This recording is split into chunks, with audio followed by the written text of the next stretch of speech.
key to it is our signature that is sustaining that constitution. If we apply that key, the document is gone. We didn't make it. If we refuse, those who impose it will have us in that cage until they slaughter the last of us. So we can begin to break it down going forward. And if you are wondering why I said, why I interpreted the preamble the way I interpreted it, again, I take you down to section 14.2a that acknowledges in that constitution that sovereignty belongs to the people, from whom government, through this constitution, derives all its powers and authority. I'm quoting now, section 14.2a, for those who will be asking National Assembly or whoever somewhere else that has to make constitution, the power to make constitution is exclusive to you as the owner of sovereignty over and above government by the admission of that constitution itself in section 14.2a. And therefore, when it goes to the preamble to say we, in exercise of that sovereignty, have submitted, it was telling a lie. Because the decree number 24 that brought that constitution to life also told the story of how exactly it came about the constitution. There was no meeting of Yoruba and the Ijaw. Neither was there any drafting of any constitution from that process. It was the Supreme Military Council of the time of Absalom Abaka that brought back what they did before, same brigade in 1979, and called it 1999 constitution after they had added the states and council areas they created in between the last 79 and the 99. So we must have a clear, these things we are trying to deal with took over 250 years to build up against us. That's why Black Africa is the way it is. That's why Nigeria particularly is the way it is. Nothing is going to resolve it. Anything else that goes, if you check it against what we're telling you now, you discover you are being deceived from the blood of others. Let's begin to break it down. Thank you very much, sir. Thank you, sir. On the 26th of December 1913, there was a very telling week that talked about the Treaty of Amalgamation. Thank you very much. So, again, on the 26th of December 1913, there was a Treaty of Amalgamation. There was a Treaty of Amalgamation that happened, and it was the news was leaked by an Italian paper, and it talked about the union of the Southern Lady of Means with the Northern husband. Can you from all the research and all the things that you've uncovered? Thank you, sir. Yes. Okay, before you go, sir, a second, please. Yes. I quickly want to refresh so that please kindly follow the club so you can see the hand raising. We also welcome Deji Adeyanju, one of the noble activists we know in the room. Please kindly come off if possible. Njenje Media is also live on YouTube channel. If you like, and please, Njenje Media and Comrade Deji Adeyanju. Okay, thank you, Deji. You're welcome. Njenje Media, you can also come up. Please kindly follow the Rubicon Club as we try to come together to form a movement to correct that needs to be done. Thank you. Yes, I go on. The amalgamation that was announced in 1914 did not happen overnight.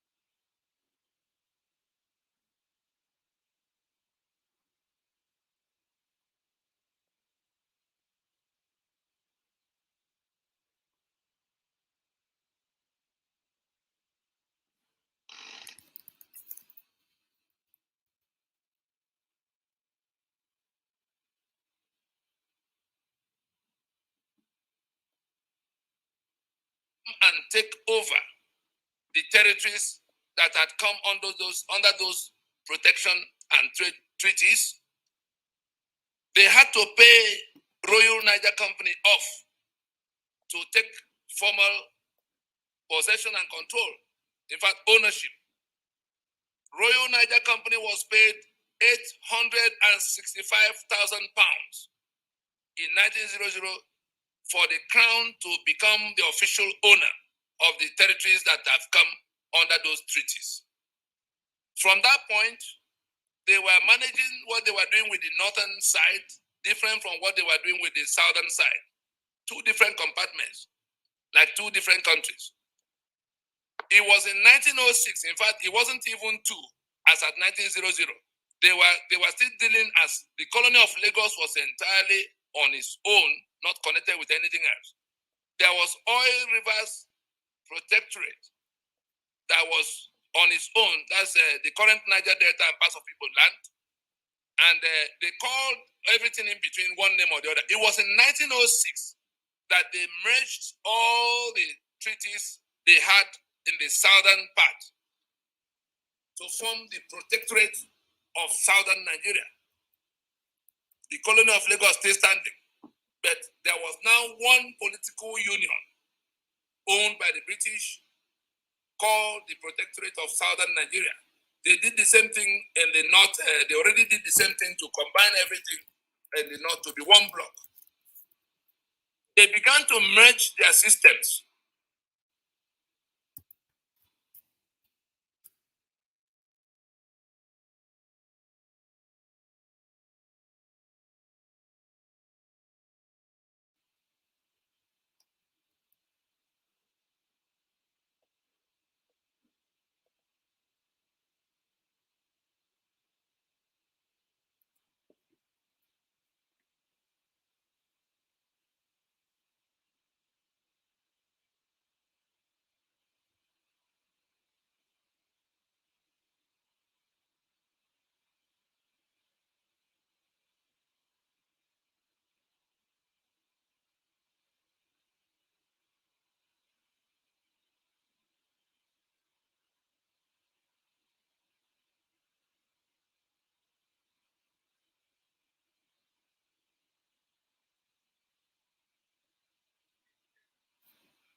was contracted by those who foisted it on us as a marriage in which the resources of the South that was challenging them. You remember environment that was deposed. You remember the one of Njenje and all of the other things in the South. Lagos was tug of war for over 30 years.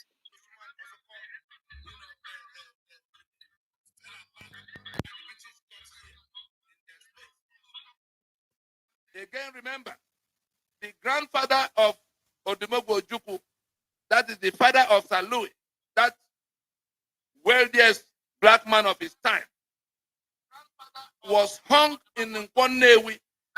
He was the paramount ruler of that Nnewi entire area. He had guns.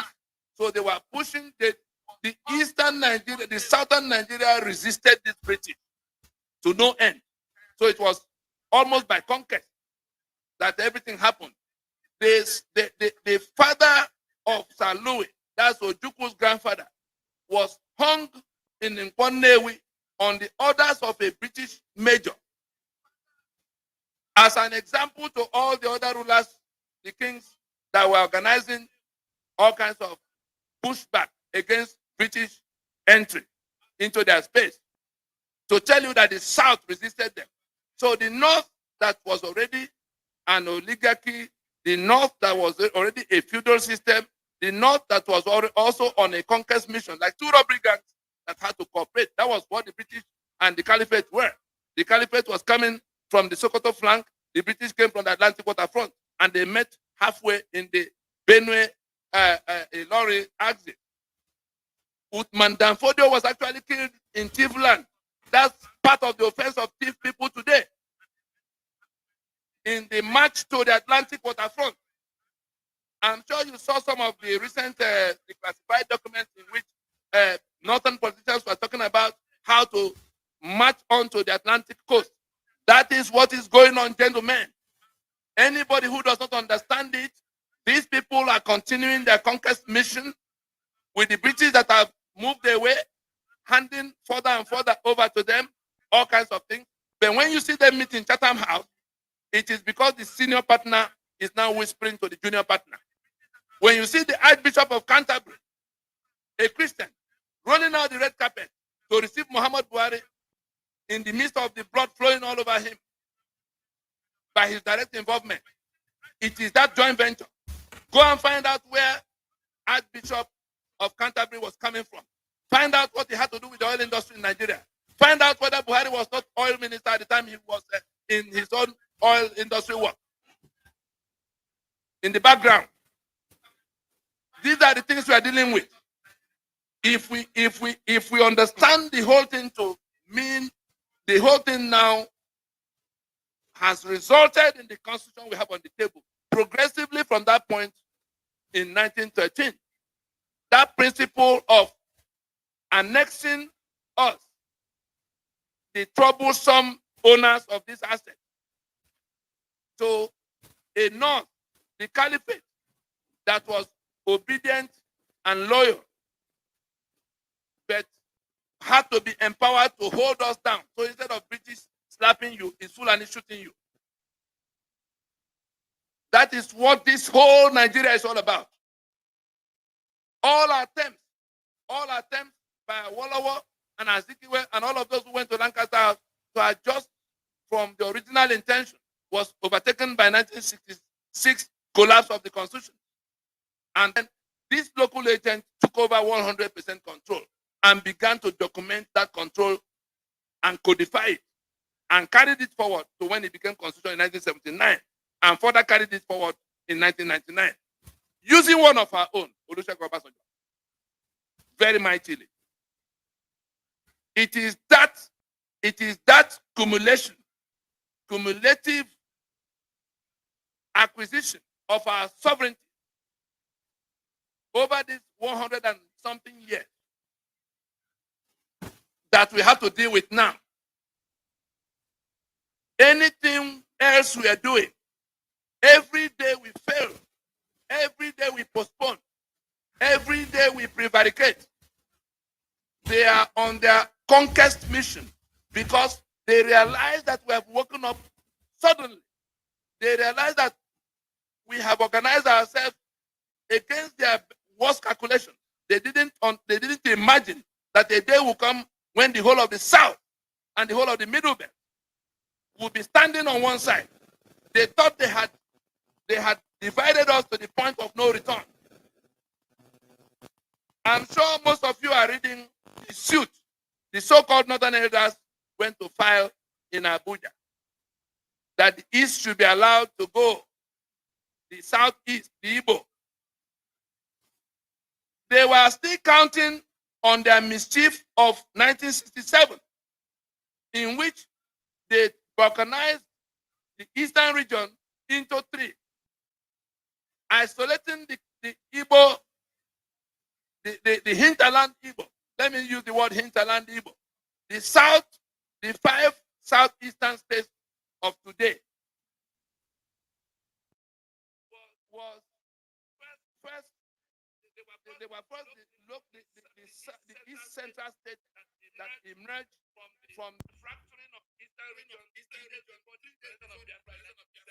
I want all of those who are talking about Biafra today, I want all of them to listen very carefully to this part, because that is why what the problem is. Asking them to please leave that word Biafra out of this campaign, this very deep fight to recover our land and our sovereignty.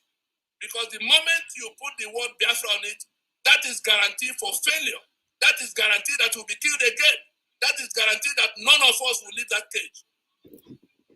How did it happen? Thank you. Listen carefully. When it became clear from the things that were going on that Eastern region, the coup happened and they started killing Easterners all over the country. Listen carefully, people ran home. And it came to where when the matter was not, it became clear from meetings that were going on to stop the killing. It wasn't stopping. The mates of Ojukwu was governor in the east because the coup had taken out the civilian governments, and so they appointed military governors for the 4 regions. Ojukwu was the governor in the east when these killings began to happen in July of 1966. People began to run home. But as they were running, it was clear that these people would chase them to that place they were running to. And anxiety began to mount. And the colleagues of Ojukwu in the army, his mates, and I'm telling you, there's nothing I say here that I did not hear from the people involved. Ojukwu told me his own part of the story. Most of the things he didn't write down, because he said if he were to write down some of the things, that nobody can hold Nigeria together for 1 month. Colonel Achuzie, who was his mate, told me that they were the ones who compelled him. Many of us have been told that Ojukwu warmonger, warlord. No, Ojukwu believed in Nigeria too much. But one said so when he died. When Ojukwu died in 2011, Gowon, in his tribute, said that this man believed in Nigeria more than all of us. Ojukwu rejected the proposition that Eastern region should cut out from the Union. But when the killings will not abate, his mates now gave him marching orders, because they told him they were going to remove him, take charge, and draw that line. Achuzie told me that himself. He was part of the team that gave that deadline to Ojukwu as sitting governor in Eastern region of the time. Now, they went around consulting, and eventually they brought the leaders of thought to Enugu to decide on how to proceed. They called it Eastern Consultative Assembly. That Eastern Consultative Assembly that included people from the river, from the Eastern minorities, decided that they were going to declare Eastern Region Republic of Biafra. that they were going to declare independence. And it was an Ijoma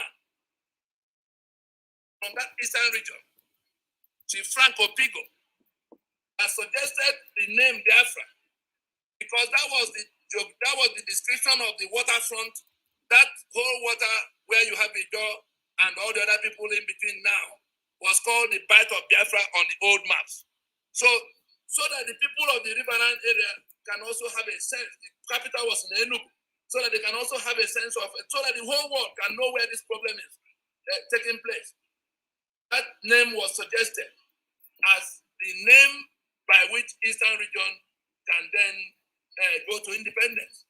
It was after that decision had been taken that the British that refused to create the states that the Eastern minorities wanted in the Willings Commission of 1957. The same British now went back to what those, I'm sure many of us may have heard about the COR, that's Cross River, Ogoja rivers, were the states that the Eastern minorities wanted created before independence because of this Igbo domination, as they called it at the time. And having not created it at that time, the British played it as a card 3 days before the declaration of Biafra on the 30th of May. 3 days, 20.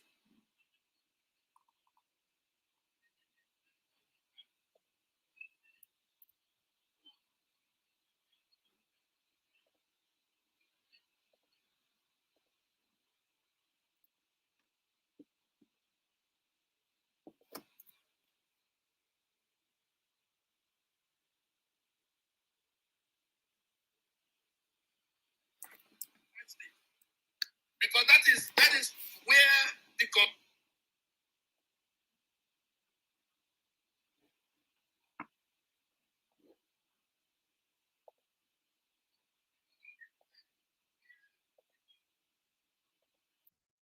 were cut out of the Eastern region, and the balance was called East Central State.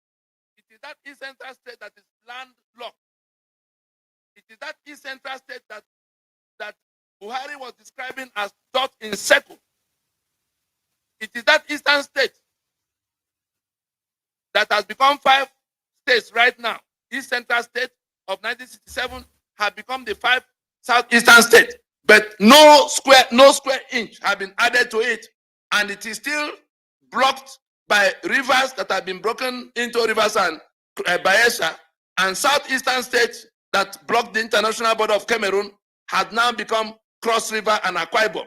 So you have Cross River, Akwa Ibom, blocking Cameroonian border, rivers, Bayelsa, blocking Atlantic waterfront, so that the East Central State, that is the southeast of today, is now that hinterland Igbo state created on the 27th of May. So by the 30th of May, when that declaration of Republic of Biafra happened in Enugu, the people of rivers, that is these rivers and Bayelsa, and the people of Southeast, today's Akwa Ibom and Cross River, their case and contention is that they were not part of the Eastern region that became Republic of Biafra on the 30th of May.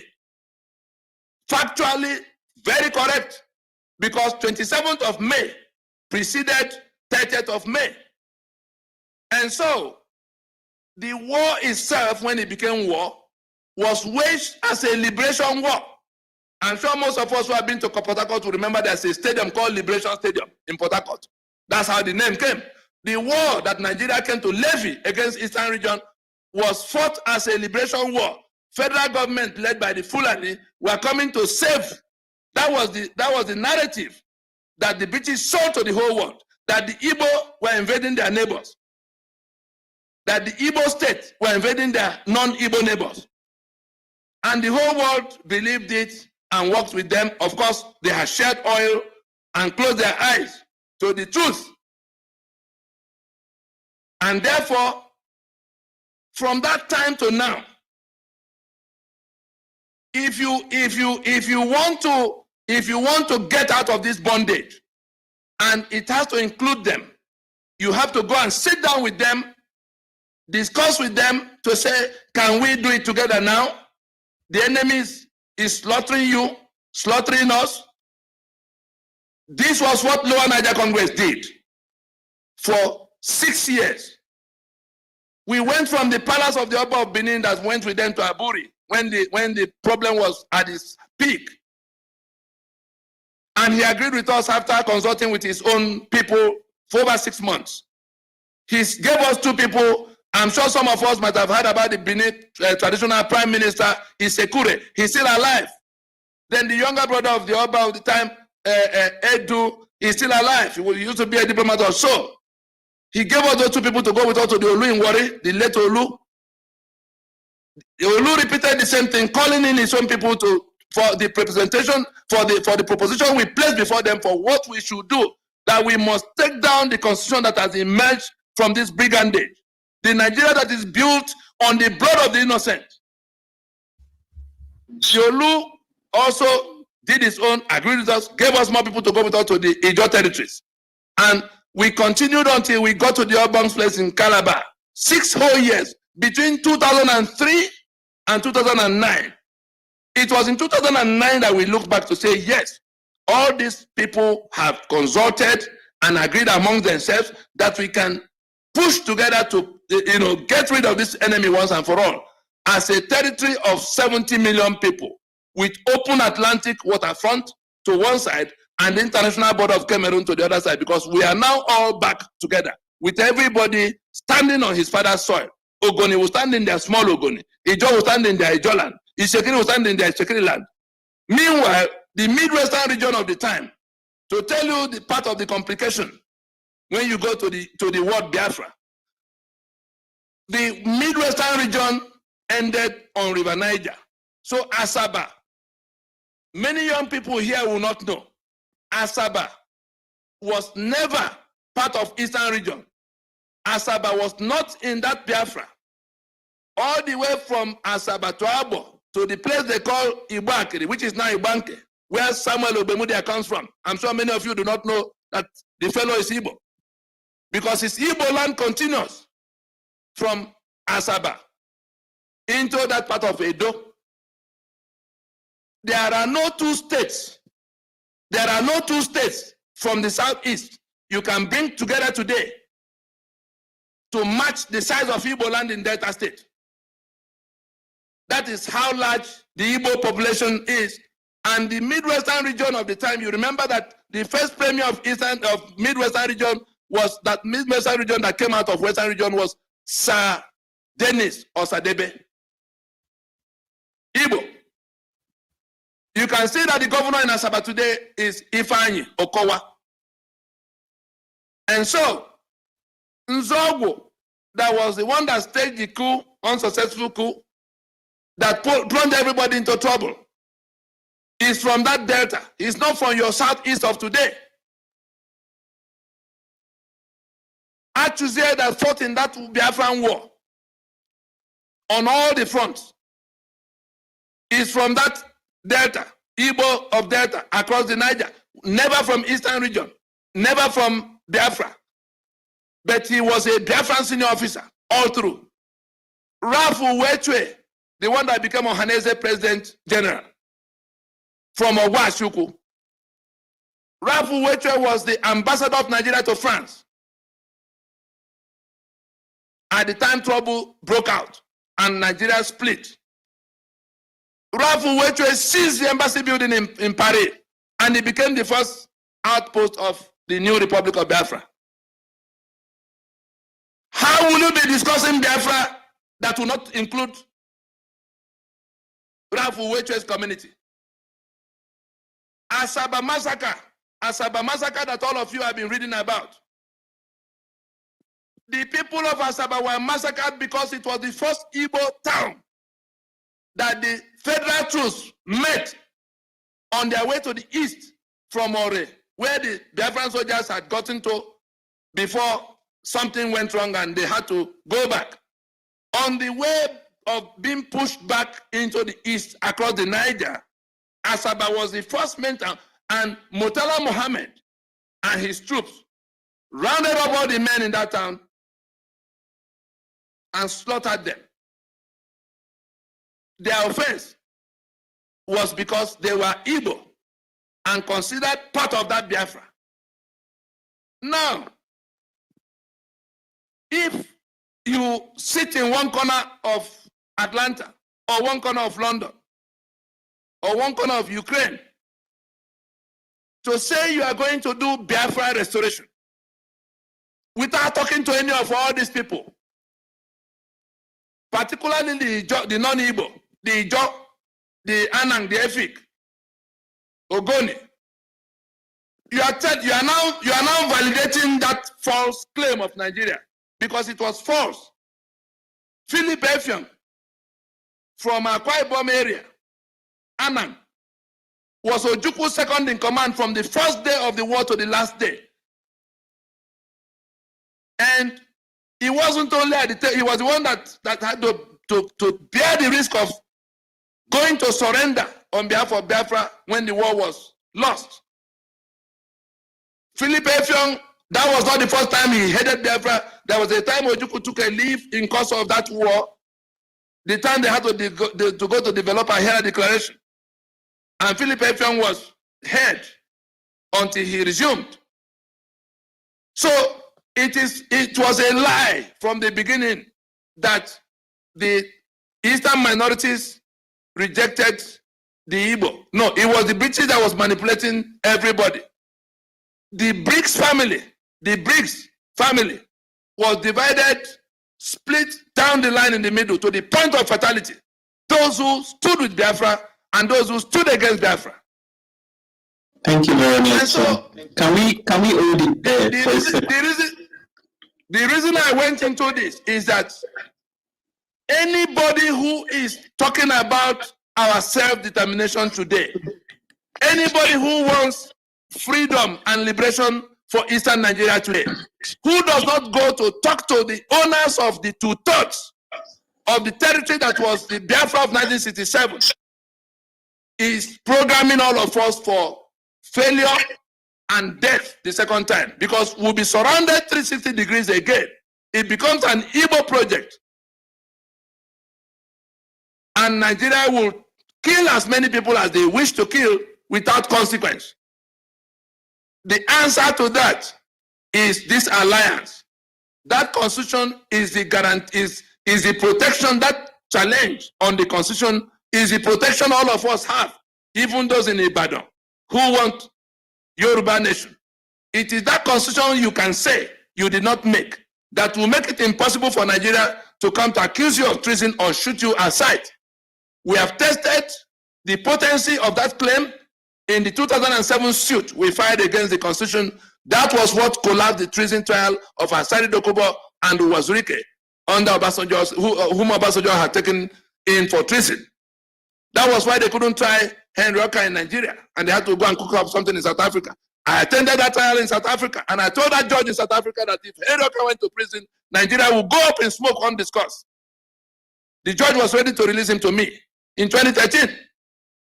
The story I'm telling you today was told in South African courtroom against the backdrop of apartheid South Africa. We challenged South Africa with their apartheid history, and I had to ask them whether they beheaded Oliver Tambo, Nelson Mandela, Winnie Mandela, Thabo, Governor Mbeki, and the rest of them. Did they behead them to end apartheid? That South Africa will be holding the ladder for Nigeria to continue apartheid. 53 TV cameras covered it live. That was the day Nigeria collapsed in the international arena. The only people that were not paying attention were Nigerians. But from that point, the big companies began to withdraw from Nigeria. Because we showed the world. I didn't know that those 53 cameras were beaming live. CNN, Al Jazeera, BBC, all the stations in South Africa. When I came out from the courtroom, I could not leave from the front door because of the number of South Africans that were on the street. What you saw today as EFF, that Economic Freedom Party of Julius Malema, find out how they rallied themselves into to become political party. On that day, Because the South African stations, I'm talking to young people now, those people who went to do NSAS, those people who are saying that their life has been ruined. There have been similar situations in other climes. Young people listened and began to work with knowledge. All of the cities of South Africa, young people came out. From Durban to Cape Town to Johannesburg down to Pretoria. The government of South Africa had never seen such a thing since after the trial of Mandela in the Rivonia trials of 1962. Somebody from the High Commission of Nigeria had to come to the hotel. He asked me to get on the first plane leaving South Africa the next morning. By 7 o'clock, I was already in the plane. They said they didn't know what the government of South Africa would do. I'm telling us the kind of, this type of thing I'm saying now was what was said in courtroom. And young people of South Africa had the story of their country raw for the first time. Because we told the judge the parallels between the apartheid that they had to struggle to overcome and the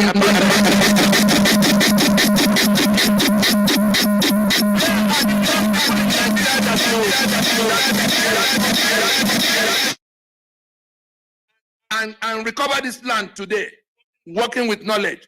Nobody is going to be able to shoot you if you do what we ask you to do. Nobody is going to be able to retain that union of death if you pull back your signature in the manner we prescribe. Thank you very much, sir. Let us expand that conversation a little bit and take an economic subjugation argument. But let me just lay a bit of background. We call it the apartheid revenue sharing formula, the one that, equality, population, and landmass account for how 80% of everybody's revenue is distributed. And this is enshrined in the fraudulent constitution that continues to perpetuate subjugation for the alliance territory. And I'd like to give you some numbers and talk about the revenue and the IGR. And more importantly, I'll close with your understanding of the revenue, especially for Lagos ports. But let's talk about IGR, and I'm going to isolate some states. Now, Yobe State generated 8 billion in IGR, and they got a federal allocation of 49 billion. Ondo State generated 24 billion in IGR, and they got a revenue of 47 billion. So, despite generating 3 times the federal revenue or the internet generated revenue of Yobe State, they got 2 billion less from federal allocation. And if you look at it, the same thing happens when you look at Jigawa and Anambra State last year. Jigawa State generated 9 billion, Anambra State generated 28 billion. And when it came to federal allocation, Jigawa State got 56 billion and Anambra State got 51 billion. So they got 5 billion less, despite generating almost 3 times more when it came to IGL. And if you look at the situation with the Lagos ports as well, Lagos continues to get federal allocation around, I think last year it was around 120 billion, 119 billion, after generating close to 420 billion. And the Lagos ports alone accounts for more than 730 billion. So the question thereof is, how has the economic subjugation continued with the help of the Constitution? Thank you. Straightforward. 68 items, exclusive list. 36 states imposed by decrees. 774 local government areas imposed by decrees. And all of those decrees issued by people from that other part of the country, outside the alliance. How does it work? 36 states that will have to go to share revenue. They say land mass is the first order of business. There are some states, Niger State, for instance, is almost 3 times the size of the whole of the Southeast. There are at least 5 states that are more than twice the size of the 5 Southeast. I'm just now going specific so we can see how it all works. What are they bringing to the table in terms of revenue into that pot that has to be shared? 0. That is as in 0. If it doesn't come to 1%, what is below 1%? Is it not zero? It's zero, sir. Now, if Niger State is 3 times the size of the southeast that has Imo and Abia, oil producing, and landmass is an important, measure, you can imagine how much they get compared with these 5 states that bring so much. Lagos is even smaller in terms of landmass. But look at the ports of Lagos, accounting for almost 2 trillion. And then look at the VAT. At least 60% of all the VAT money being shared in Abuja, at least 60%. The company taxes, most of the big companies, all the banks minus their Unity Bank, that is headquartered in Abuja, all the other banks are headquartered in Lagos. The MTNs, the oil companies, in a federation, the taxes generated from those big corporations must be reckoned in favor of Lagos. Go and find out how it happens in New York, that is bigger than several countries put together, or California. And so we say we are copying their model of federation, but we confiscate all these monies, take to Abuja. So from the question of 36 states that will have to share revenue with this atrocious and abominable formula, population figures that are allotted arbitrarily become the second count. Then local government areas, because the federal government takes, the state government takes, the local government takes either 20% of the balance. Now how is that local government money shared amongst the 7 and 4 local government areas? Kano has 44 local government areas. Jigawa was carved out of Kano not long ago. It has 27 local government areas. Bayelsa, from where that money has to be generated, has 8 local government areas. You cannot add 1 local government area because the National Assembly is the one that will have to approve of it. Who is in the National Assembly? 36 states that have been created by elements from that part, from the other side, make you permanent political minority in that place of decision making, because it is 3 senators per state. Out of the 4 regions that collapsed in 1966, 1 region has become 19 states plus Federal Capital Territory, Abuja. So alone, they are a standing majority. Then when you come further down to local government areas, in which out of the 7 and 4 local government areas, they control a comfortable almost 60%. When you bring that money that has to be shared, none of them is bringing anything to the table. But they are taking lion's share as state, lion's share as, no matter who is, to tell you how bad it is in terms of revenue, no matter who is president, whether it's Obasanjo from Owu or Jonathan from Otoke, 72% of the money on the table is already in the pocket of those who bring no dime. When I say no dime, I mean no dime. As it was in the day of the Southern Lady of Mins in 1913, so it is in 2021. It doesn't matter who is president in Asorok. Because of these gerrymandering, these series of multiplicities, these rules that were written over the heads of the owners of the land by this invading army. That is the constitution. There is no recovery from it except that constitution goes down. Anybody who keeps that constitution for 1 more day is the one sucking our blood. And if he's from our part, if he's from that alliance territory, and he wants to be senator and governor, because he has to swear to defend and uphold this abomination. That is the condition for accessing office. That was why they put that condition there. Even if you win election, until you swear the oath of allegiance, you are not president or governor or senator. Why will anybody who knows that this constitution make us slave in our land, expose us to death and impoverishment, be willing to go and contest election under that apartheid constitution when the rest of the owners of the land have rejected it? All of you saw what happened in Port Harcourt today, the Nigerian Bar Association. Did anybody see what the Nigerian Bar Association was discussing in Port Harcourt today? It's going to come in form of communique tomorrow. The Nigerian Bar Association were having their national conference. They are still on their Port Harcourt as we speak.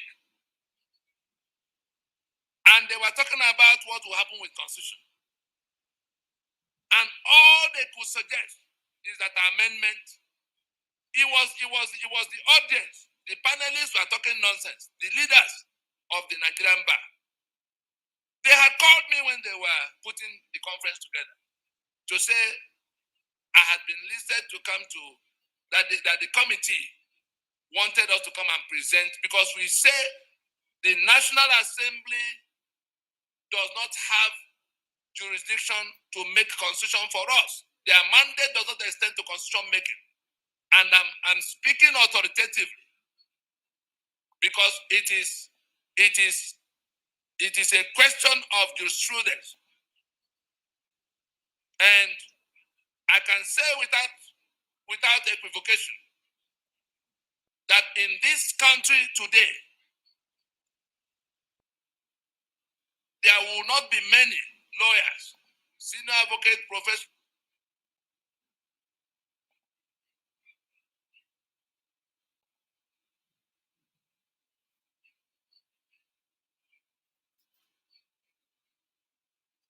ask questions when they get confused. And like I said to us yesterday, those who were in the house yesterday, we are going to be calling names.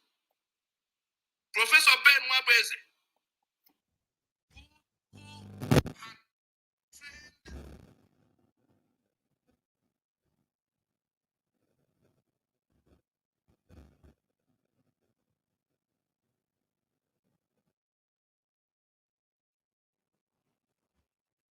professors of law coming from him. When we were to go to court in 2007 after Pronaco to say that we didn't make this constitution, and all and the other leaders of Pronaco, the conveners, wanted him to lead us to court. They approached him. He wanted to get details of what we were going to, the relief we were going to seek, because he was the one that drafted what became the constitution in 1979 himself, and Rotimi Williams, our brother. He was a university teacher in the University of Lagos, law lecturer. Obasanjo did the finishing, but they were the ones who crafted this chain that is holding us down. Let us go to court now to say we didn't make it. You are witness to how it all happened. He interrogated because I had drafted what we were going to file on behalf of the MNN Alliance, with 10 plaintiffs standing by, including the man that moved the motion for independence of Nigeria, including Ojukwu that fought a war on that debate, including Wole Soyinka that was locked down throughout the war. I'm sure many of us in this house may not have heard it, that Wole Soyinka did not see that war because he tried to plunge himself in between the two young men. He knew Gowon, he knew Ojukwu. He tried to go in between them to say, let this thing not degenerate. They grabbed him and locked him down. He didn't see the war. He almost died in detention. He was released towards the end when his health was deteriorating, and his associates across the globe raised an alarm. These were the kind of plaintiffs that lined up behind that challenge, whose names carry global weight. But Ben Wabeze will not accept to lead us. After interrogating what was already drafted to be filed, first he challenged me to come to prove to him the justiciability of the case. Can this matter be taken to court? Secondly, the jurisdiction, which court will take on this kind of matter? that were coming to say the constitution is a fraud and had to be done away with. I drafted something in 3 pages and sent to him to show him ground of jurisdiction and ground of justiciability. That is justiciability and jurisdiction in that order, because you have to establish justiciability before you now look for the court that has jurisdiction. It was after he read it that he invited, having been persuaded from what I put forward, that he invited me to the discussion. We were at it 3 hours plus in his office in Adekunle, Lagos. And I asked him, sir, if you were to be hired by the federal government of Nigeria to defeat this case, what would be your approach? He turned left and right on the swivel chair and he answered, this is novel. This is novel. I do not see how this can be defeated. Then let us go to court, sir, because the plaintiffs wanted a big masquerade standing in front. Who knew Tony Nandi then? Our man declined. They left him searched all over the place. I wouldn't mention the names of the other people. None of them wanted to come along. It was General Kennedy that now suggested in a meeting to which I was not invited, to the other people, the other conveners of the action, to say, let Tony Nandi file this suit. Let all the other lawyers in Nigeria come whenever they wake up. And I was summoned to get ahead. The reason I went to that part is that the lawyers in Nigeria, the blood of those who are being killed now will be first on their head, because they are the ones who know. We went to every one of them. Anybody who wishes to call names should call names in this meeting and ask whether we told them, so that I can confirm to you we told them. From Ambakova to Zekome to Falana, every one of them. The ones who are doing civil society, apart from the lawyers, civil society people, we thought they would be most interested in this kind of matter, for us to go and turn off this tap. Lo and behold, their livelihoods dependent on the problems remaining. If corruption is solved, how would those who are doing campaign to stop corruption earn a living from Ford Foundation and all the other donors? Oh, we thought the men of God would be more than eager.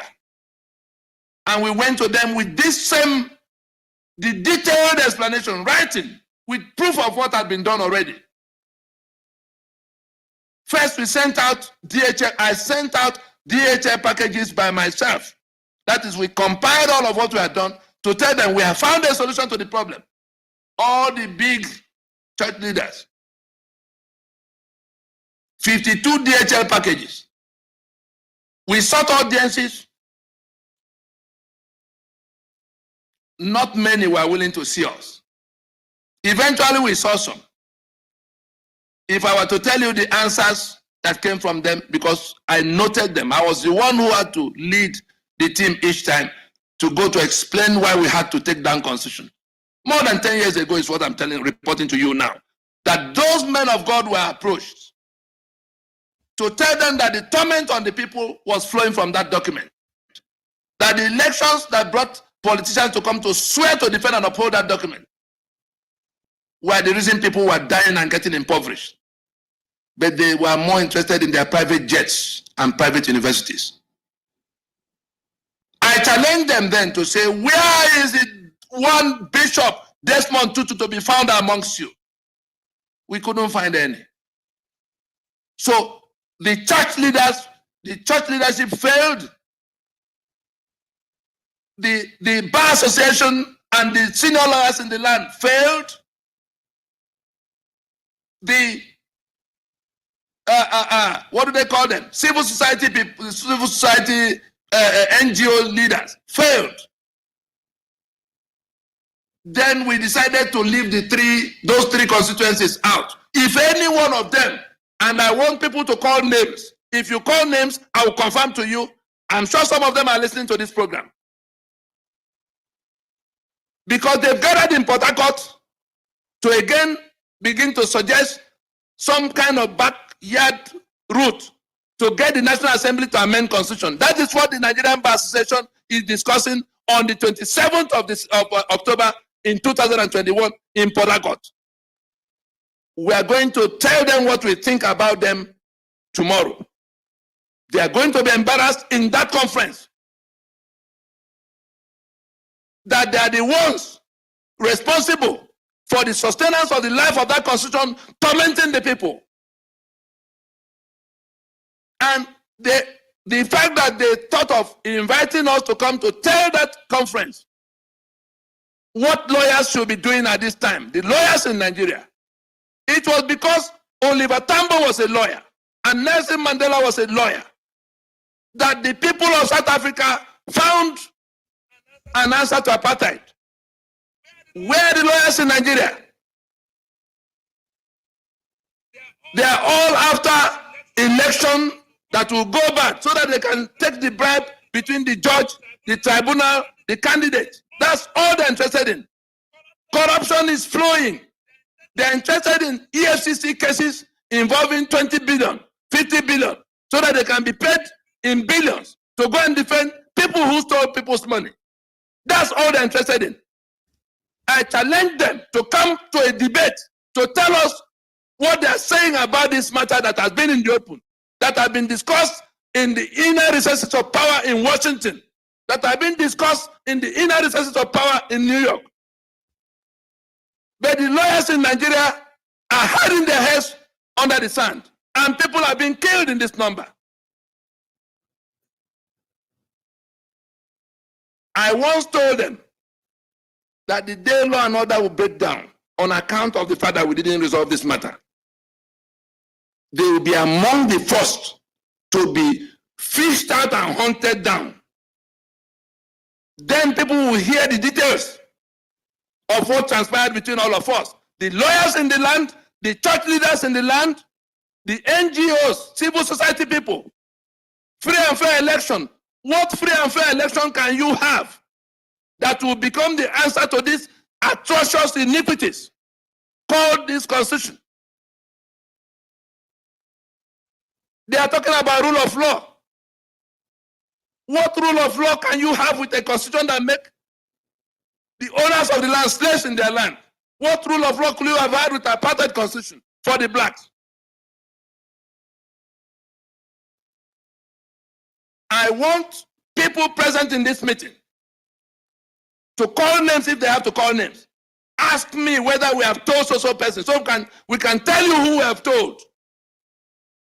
Among the people pretending to be defending you, among the people pretending to be concerned about you, across these three constituencies.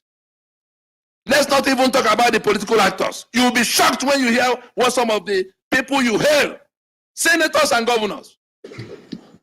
Thank you very much, sir. Let's give you a chance to catch your breath and grab some water, and then we'll open the floor at this stage. Thank you so much, sir. And if I could I don't think there's anybody that could follow up that submission, but if I could say anything, it would be to let you know that the next generation is going to finish the work you have started. We promise you are going to finish that work.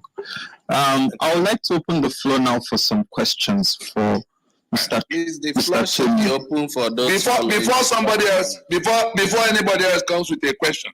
Were you the one that told me yesterday in the house that some of you have some differences with what we are proposing? Were you the one? Yeah, I'm the one, sir. Yeah. Can that person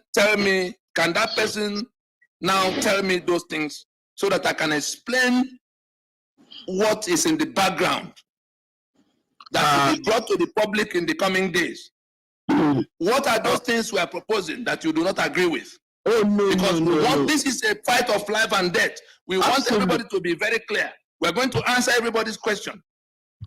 Absolutely. Before we go further into that, bring up Olabode to come and ask the question. Oh God, why do you people always do this? This is a recorded session. Please, before we go any further into the questions, there's going to be an organized back closed room where we some people will just highlight some particular I don't want to say questions, but some particular areas that we are not very familiar with, areas of concern that we are not very familiar with. Let's say areas that are not our strengths.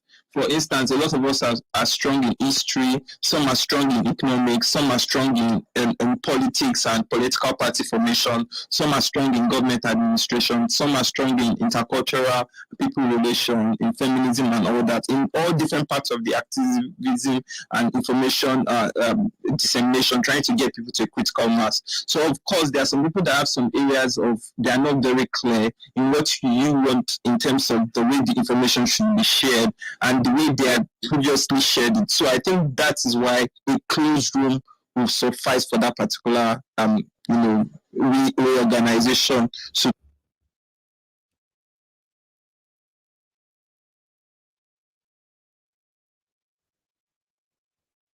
we have a full house today, and there are a lot of people, more than 60 people trying to just ask you questions. So what we'll do is that we'll just take it in the order of PTR, and each question will be limited to just 1 minute, please. So just 1 minute, one question per speaker.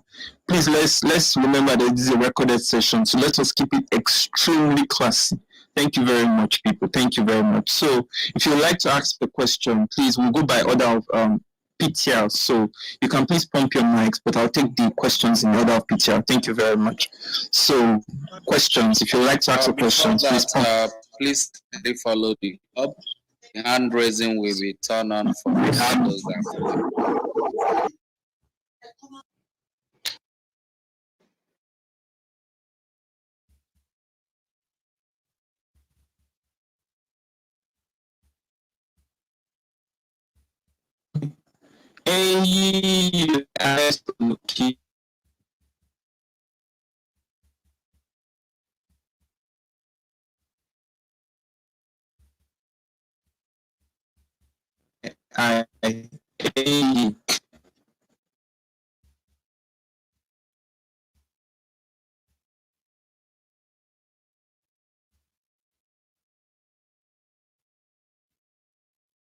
It's so nice to have you here.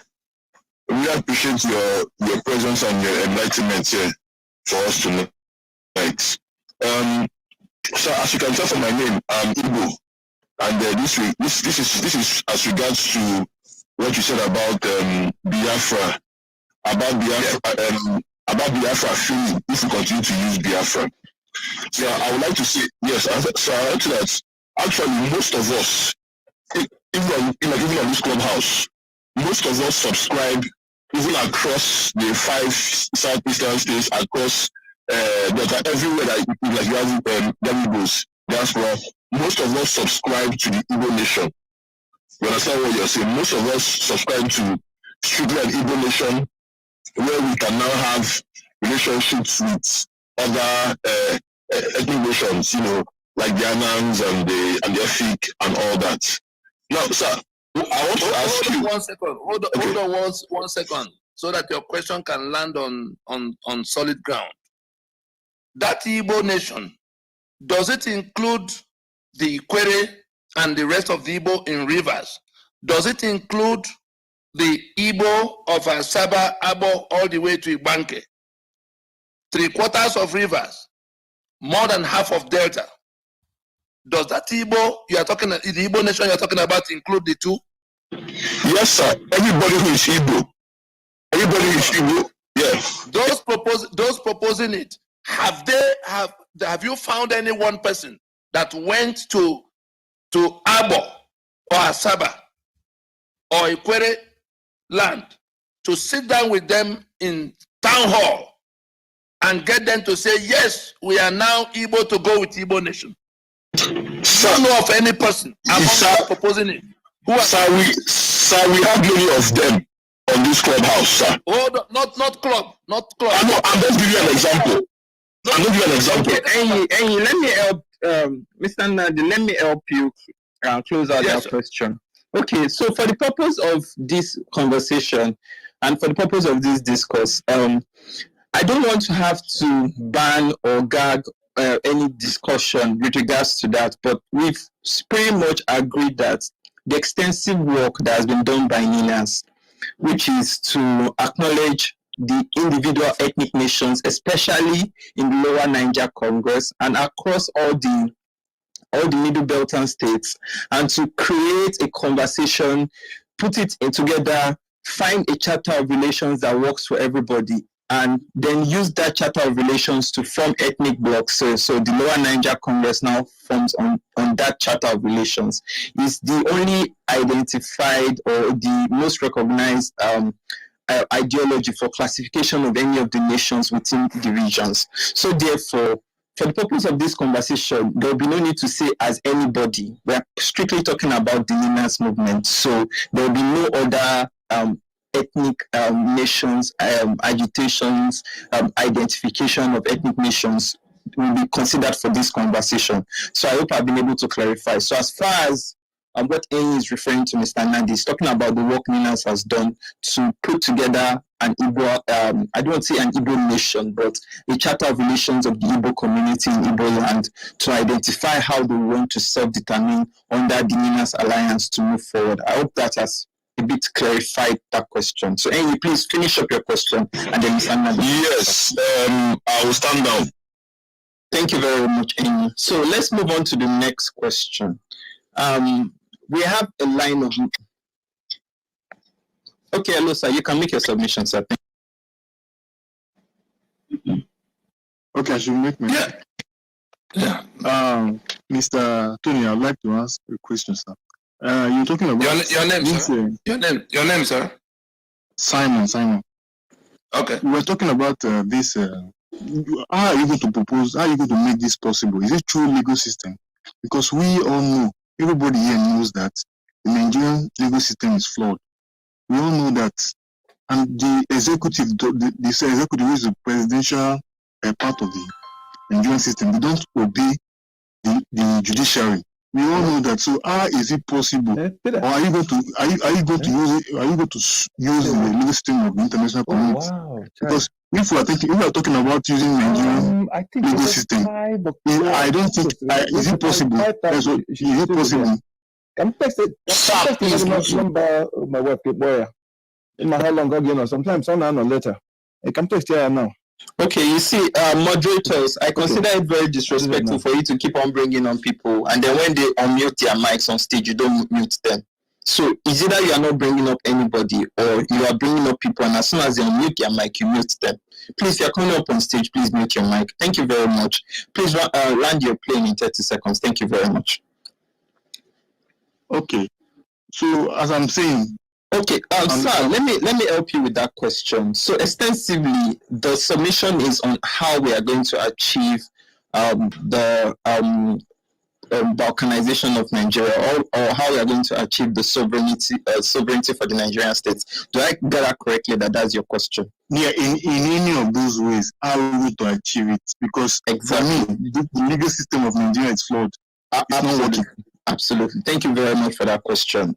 There will be, Mr. Nandi, before you answer that question, let us take two more submissions. What is very clear is that a lot of people understand how the problem came to be, what has been done so far. I think a lot of people are trying to figure out how we are going to eventually solve this problem. So thank you very much. We'd like to take more questions. Arakun. All right. Thank you very much. Good evening, everybody. All the moderators are great. So, Mr. Tony, thank you very much for being around. 2015, I sent a messages to you, but I don't think you get it. No problem. I just want to ask a question. You made mention of Ozekome. He's one of the respected senior advocates where in Nigeria, and I've had influence with that number that constitution needs to be pulled down. And I just want to ask you, maybe when you're answering a question, can you, if it is possible, just tell us what is his own particular stand when you met him? Because I have heard him talking about that constitution, and until we bring that constitution down, we're moving nowhere. Can you just, if you don't want to hide anything, what is his own stand based on what you have said and what you have been done, talking to people like him? Thank you, sir. Thank you. He's in that panel. He's in the panel that discussed at the Nigerian Bar Association conference in Port Harcourt today. They are still talking about, they agree, finally, they agree that the constitution is bad beyond redemption. The argument now is that any role they assign to the National Assembly takes us right back to where we are running away from, because that National Assembly is as constituted today by that caliphate that is holding us down. They hold the numbers there. Our argument is that there is no part of that process that should be the business of National Assembly, because they are proposing that a bill should be sent in which a referendum will now have to be created and engrafted into the Constitution so that people can now go to referendum. But the question we ask them, one, how do you take my sovereignty and submit to people who have hijacked it to decide how I can get away from the situation I'm complaining about? That's the first major question. Second major question, at what point will these things be done? These complaints have been on the table since 1999. When some of us first raised it, that this constitution cannot be the basis of any democracy, we were denigrated. Some said I was a madman because I was alone at the time. They say it's not possible. They just dismissed it. And these are professors of law and senior advocates. Upon all the explanations we made to them, elections will come, they will be the first to go with their friends to make sure that the elections are contested. When we were telling them that what we have to do is to get people to repudiate that constitution and refuse to go to any further election, insist. If we have to fight, we fight among ourselves to say we can't allow a few of us to take us to the slaughter. The second, the third, the fourth, the fifth time. So these things you are hearing now, I have done eyeball to eyeball with every one of them, and they now agree that the constitution is bad. They go to TV to say, oh, constitution must go down. We have a plan on the table that has timelines for when that will happen. You cannot be saying that the constitution is bad and must go down in the daytime, and at night you are plotting how to go to another election in 2-3 years' time under that constitution. I consider it dishonest. I consider it standing with your pocket as against where the people need to go. Why are they not the ones telling everybody that we can't proceed to another election under this constitution? Why are they not the ones advertising that NINA's framework for how all of us can solve this problem now? Why are they taking us to National Assembly, which is not our sovereignty, does not, their mandate, the National Assembly's mandate does not include making constitution. It is for lawmaking.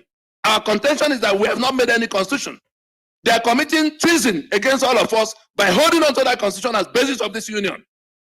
The lawyers in the land are standing with them.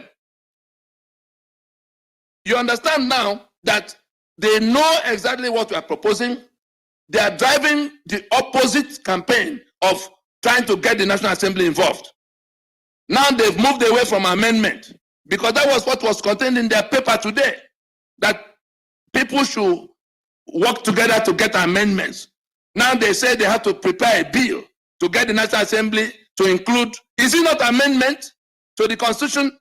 And they requires 4/5 majority to be able to do that in the part that has to be amended.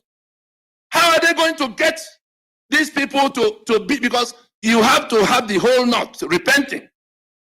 Whereas we can avoid all of that by insisting that it is political action that has to be taken. Back to the first question that says, I will ask the man that asked the first question.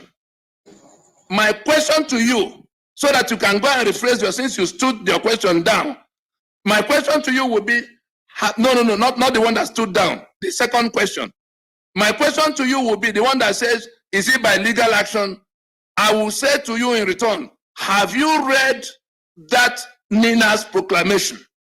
If you have not, please, and in going forward after this initial period, from next week, Anybody who will ask question must first tell us he has read that proclamation. That is something that took many, many years, involving thousands and thousands of people all over the place, taking risk to bring to where is now finished product to be used. It's like the architectural drawing in the construction site we want to build. Anybody who will come to ask questions, like this question of, is it by legal means? Are we going to rely on international legal?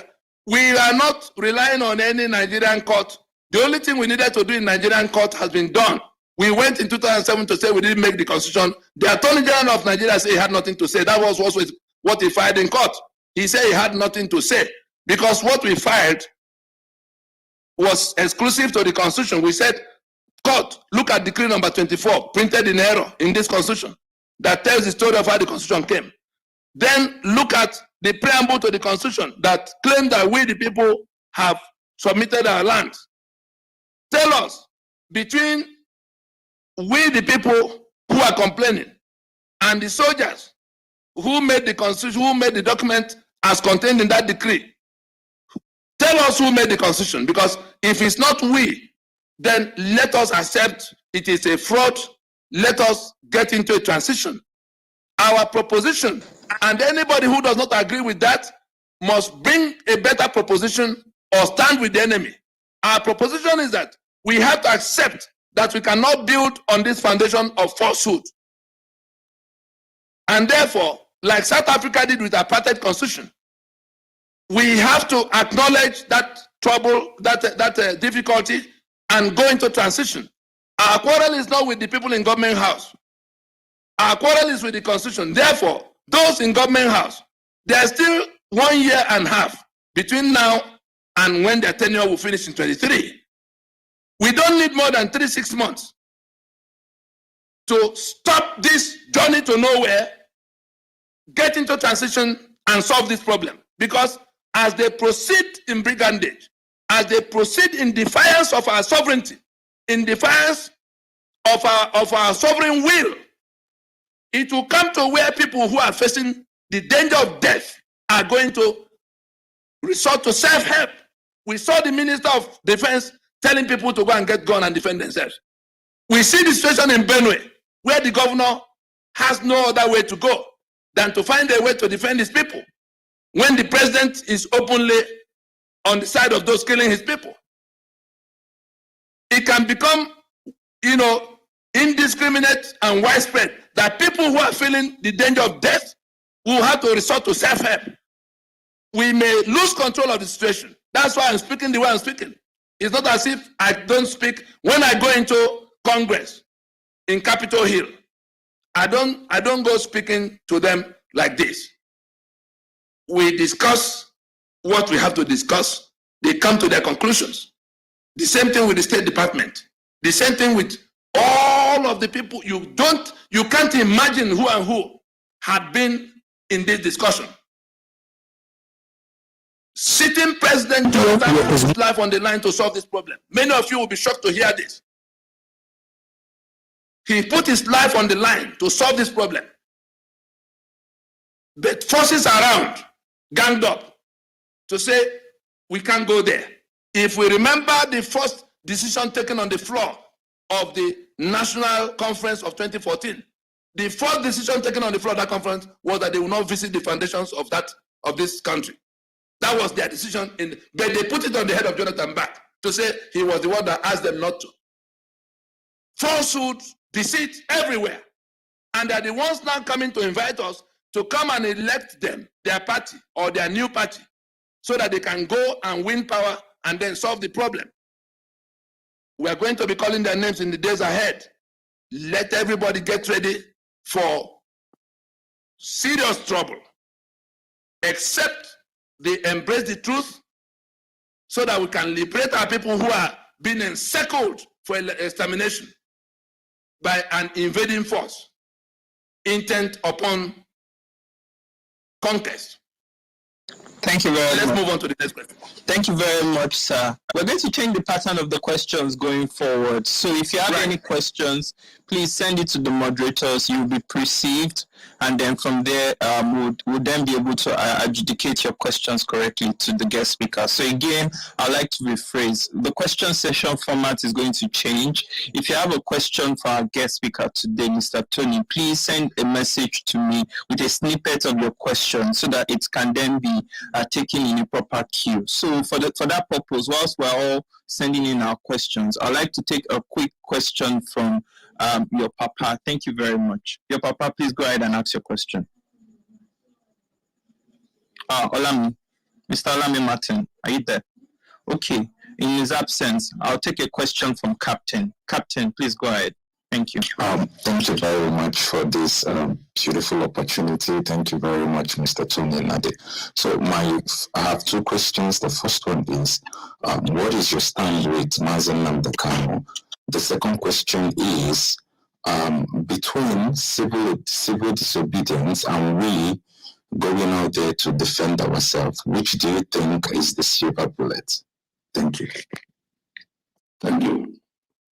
Moderator, please, special consideration for this last question. Sir. Yes, sir. Please, I apologize, but we would not like to take questions about Nnamdi Kanu today. Again, like I said, it's a deliberate attempt to keep the message coordinated and focused on the NINAS movement, the constitutional logjam, and the fundamentals of the work that has been done for more than 20 years by NINAS. So again, I want to apologize, but yes. My comment on that, so that the whole house can hear it. My comment on that is that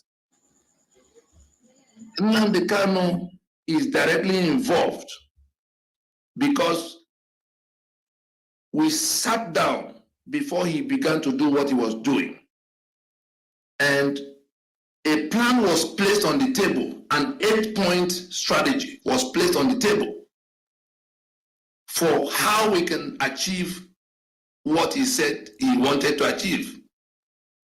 And what we are doing today, in terms what NINAS came out with in December last 2020, was coming 100% from that 8-point strategy. We haven't changed one bit from it. Thank you very much, sir. Thank you very much, sir. That's enough. No. 70% of the problems we are trying to solve now, if we can continue to kick the can down the road, 70% of the problems we are trying to solve now, in terms of people who do not understand what should be done to get us to that freedom, emanated from the deliberate distortion, misrepresentation of what was written and placed on the table.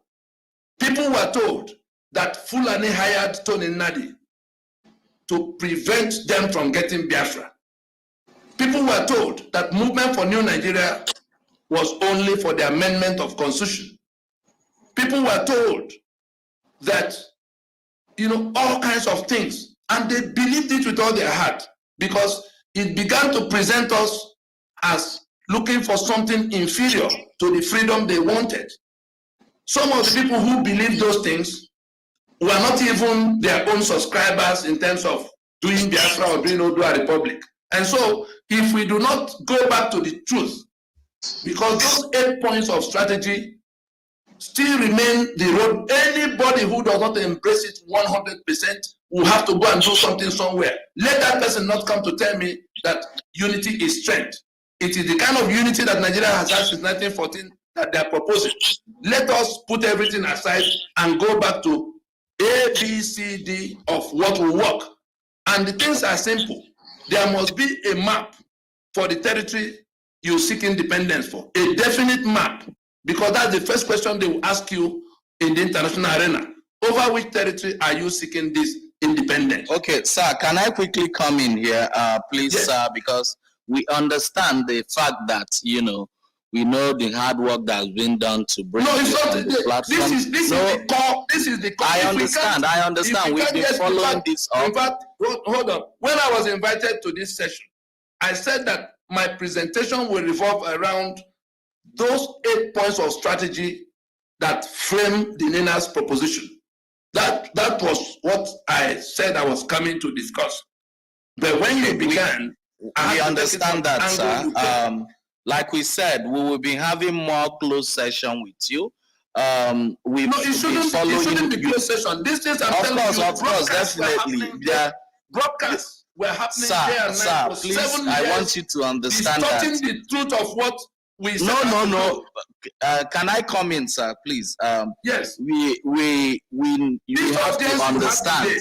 This audience you have today need to understand what we set out to do, because as I speak with you, Simon Ekpa is still broadcasting that we were doing something else before, and then we were coming to join them now in self-determination. Simon Ekpa is Mr. Nandi, on that platform. Mr. Nandi, we're going to have a discussion. It's not going to be a small discussion. We just don't want to overwhelm this room with questions that are not related to what message you intend to send to people. So we will have the discussion, the difficult discussion. That is going to be on another day. So in fact, it will be the first NINA's clubhouse meeting. Absolutely, we'll do that.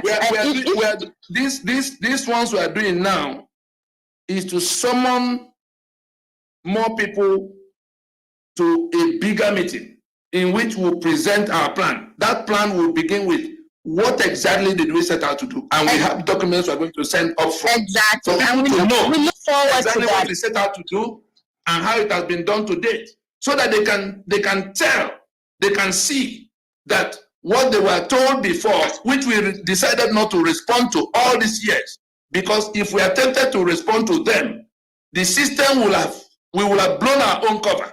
The system will have stopped us long time ago. But somebody took advantage of the fact that we were inside Nigeria, and we were not going to tell anybody we are going to take down the basis of Nigeria at that time. But now it's too late for anybody to do anything. Even if Buhari is in this meeting now, there's nothing I said that I will not say. You understand? So we have come to where everything will have to be put on the table. Therefore, there's no part of what was said before that is going to be put in one corner, because it will be inconvenient for people to know that the plan was placed on the table before 42 different Biafran organizations, including the Wazuri case, including Benjamin Onwuka, the Zionist movement, including the other ones in between, Bilie in the US and UK, Biafra, all those 42 different at the last count. And I'm talking about, there's the one they call Biafra government in exile, in Nekweche. We went round to every one of them, placed a plan on the table, challenged them to give us another plan if they have any. None of them has any alternative. None of them has a map of the territory they want independence for. Because if you go and bring them a map that includes other people's land and you've not gone to talk with them, you don't have no map. You must go talk with the owners of the land, and all of you will make a joint presentation to the rest of the world that is what you want. You don't have a map, you don't have consultations you have made. None of them realize that constitution is 75% of the whole bondage they are trying to escape from. They were making a mockery of the fact that they call me Mr. Constitution, they call me Mr. Map, whereas the self-determination they profess begins with map and ends with constitution. All self-determination campaigns, they begin with the territory you want independence for and the constitution you're able to get into the place, whether it gives you 80 or 50 or 100% autonomy. It begins with one and ends with the other. They don't want to see or hear anything about map. They don't want to see or hear anything about constitution. The alliance that if we escape from Nigeria today, it will be because that constitution went down.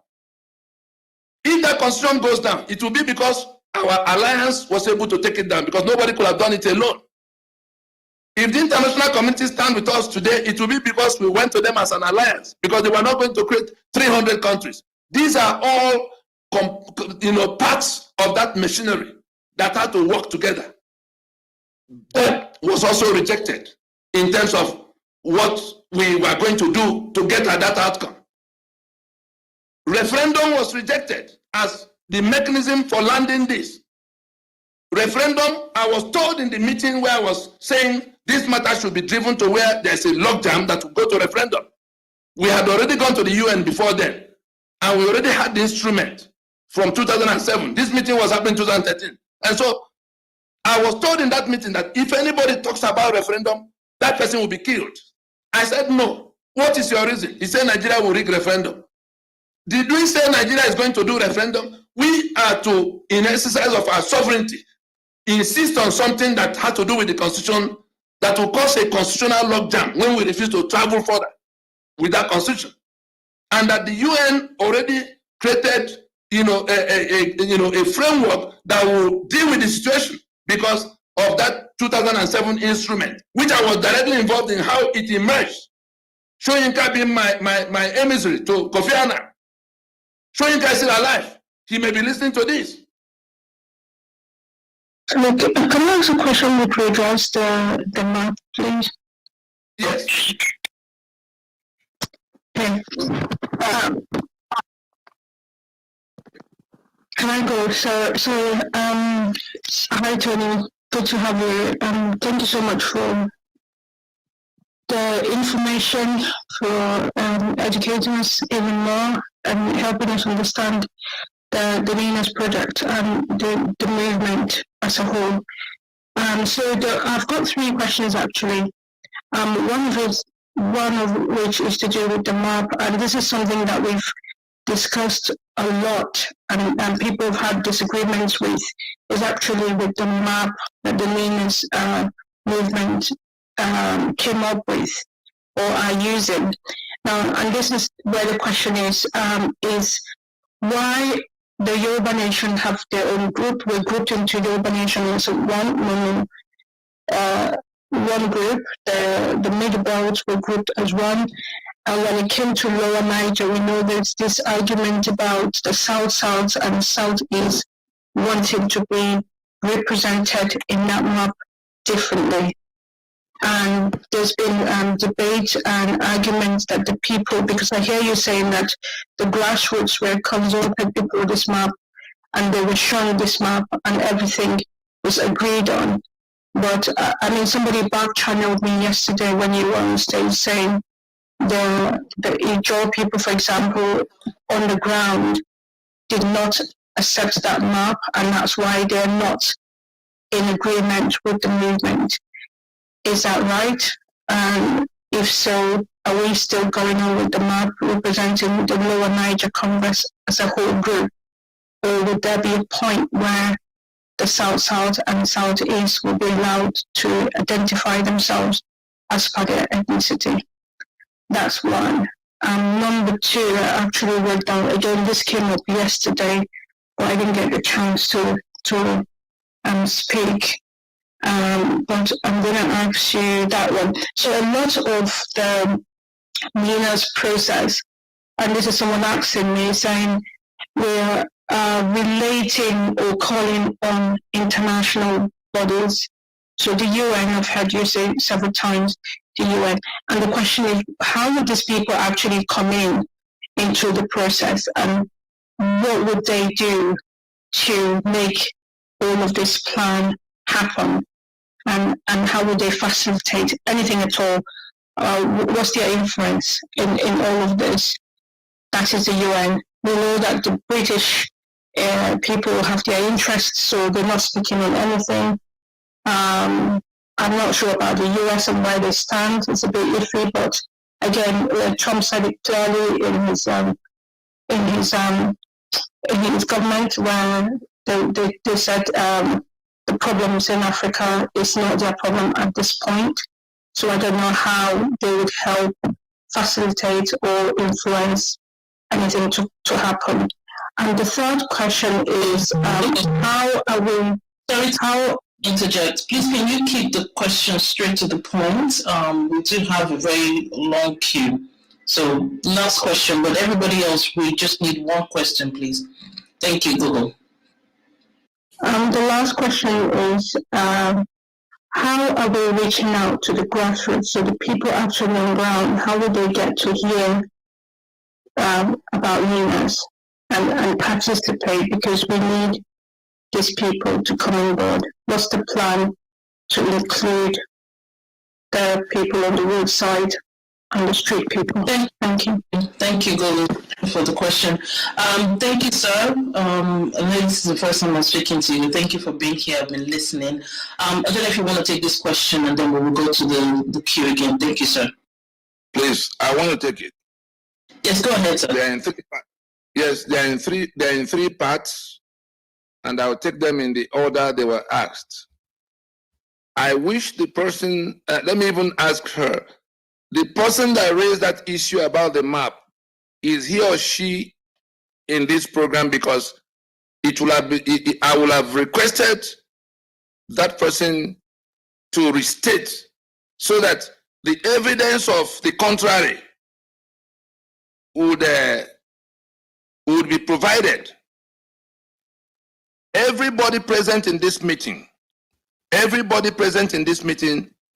can get on YouTube right now and click and search with the title Solemn Assembly of the Peoples of the Lower Niger that happened in Port Harcourt on the 27th of April in 2015. Review the video, Solemn Assembly of the Peoples of the Lower Niger. Review the video and then tell me who you know involved in self-determination campaign in the Niger Delta that was not in that.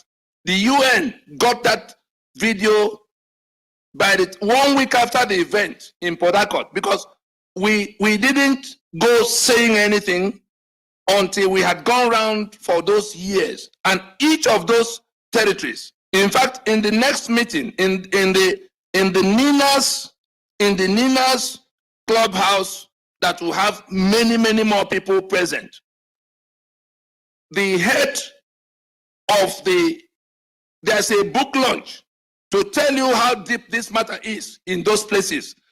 There's a book launch that will happen in Abuja tomorrow. It was to happen in Yenagoa.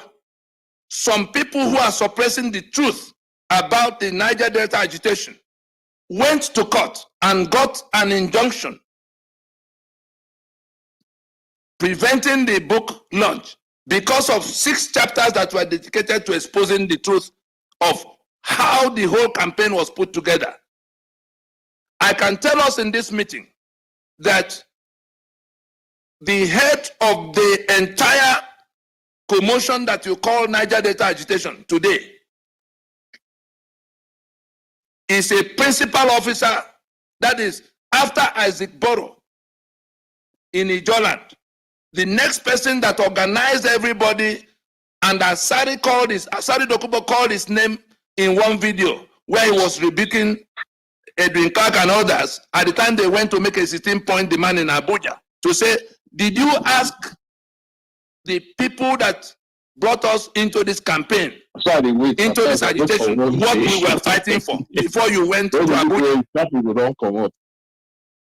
Sorry, sir, please go ahead. Yes. Now, the name of that person is T.K. Ogoriba.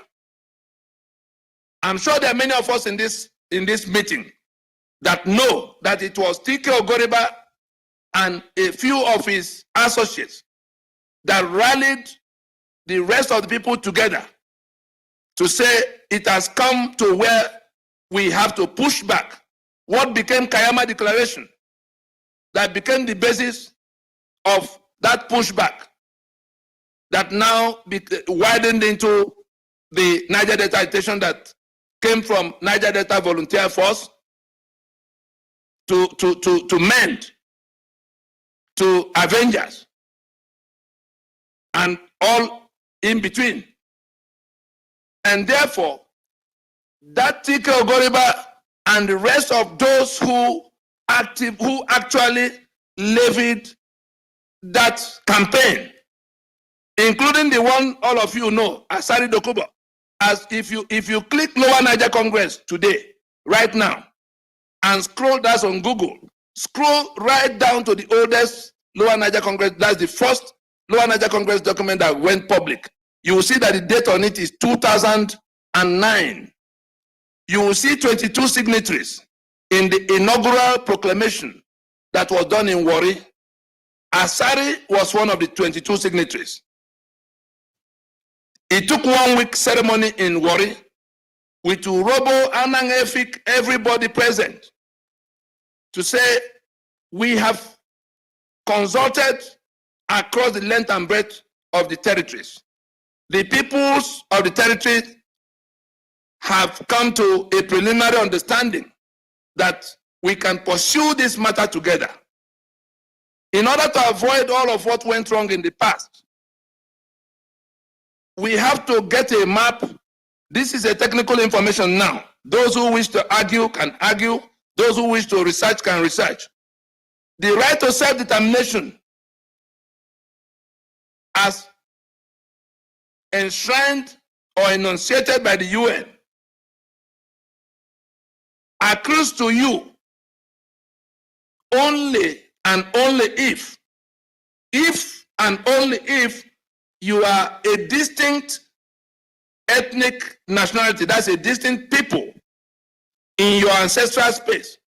I repeat, under the UN instrument, which was why the Lower Niger Congress went for the map of the Lower Niger the way we went for it, because everything Nigeria had called us would not fit into that requirement of the UN. That requirement is that you must be a distinct people in your ancestral space. You must be Scots in Scotland. You must be Catalan in Catalonia. You must be Ijo in Ijoland. You must be Yoruba on Yoruba land.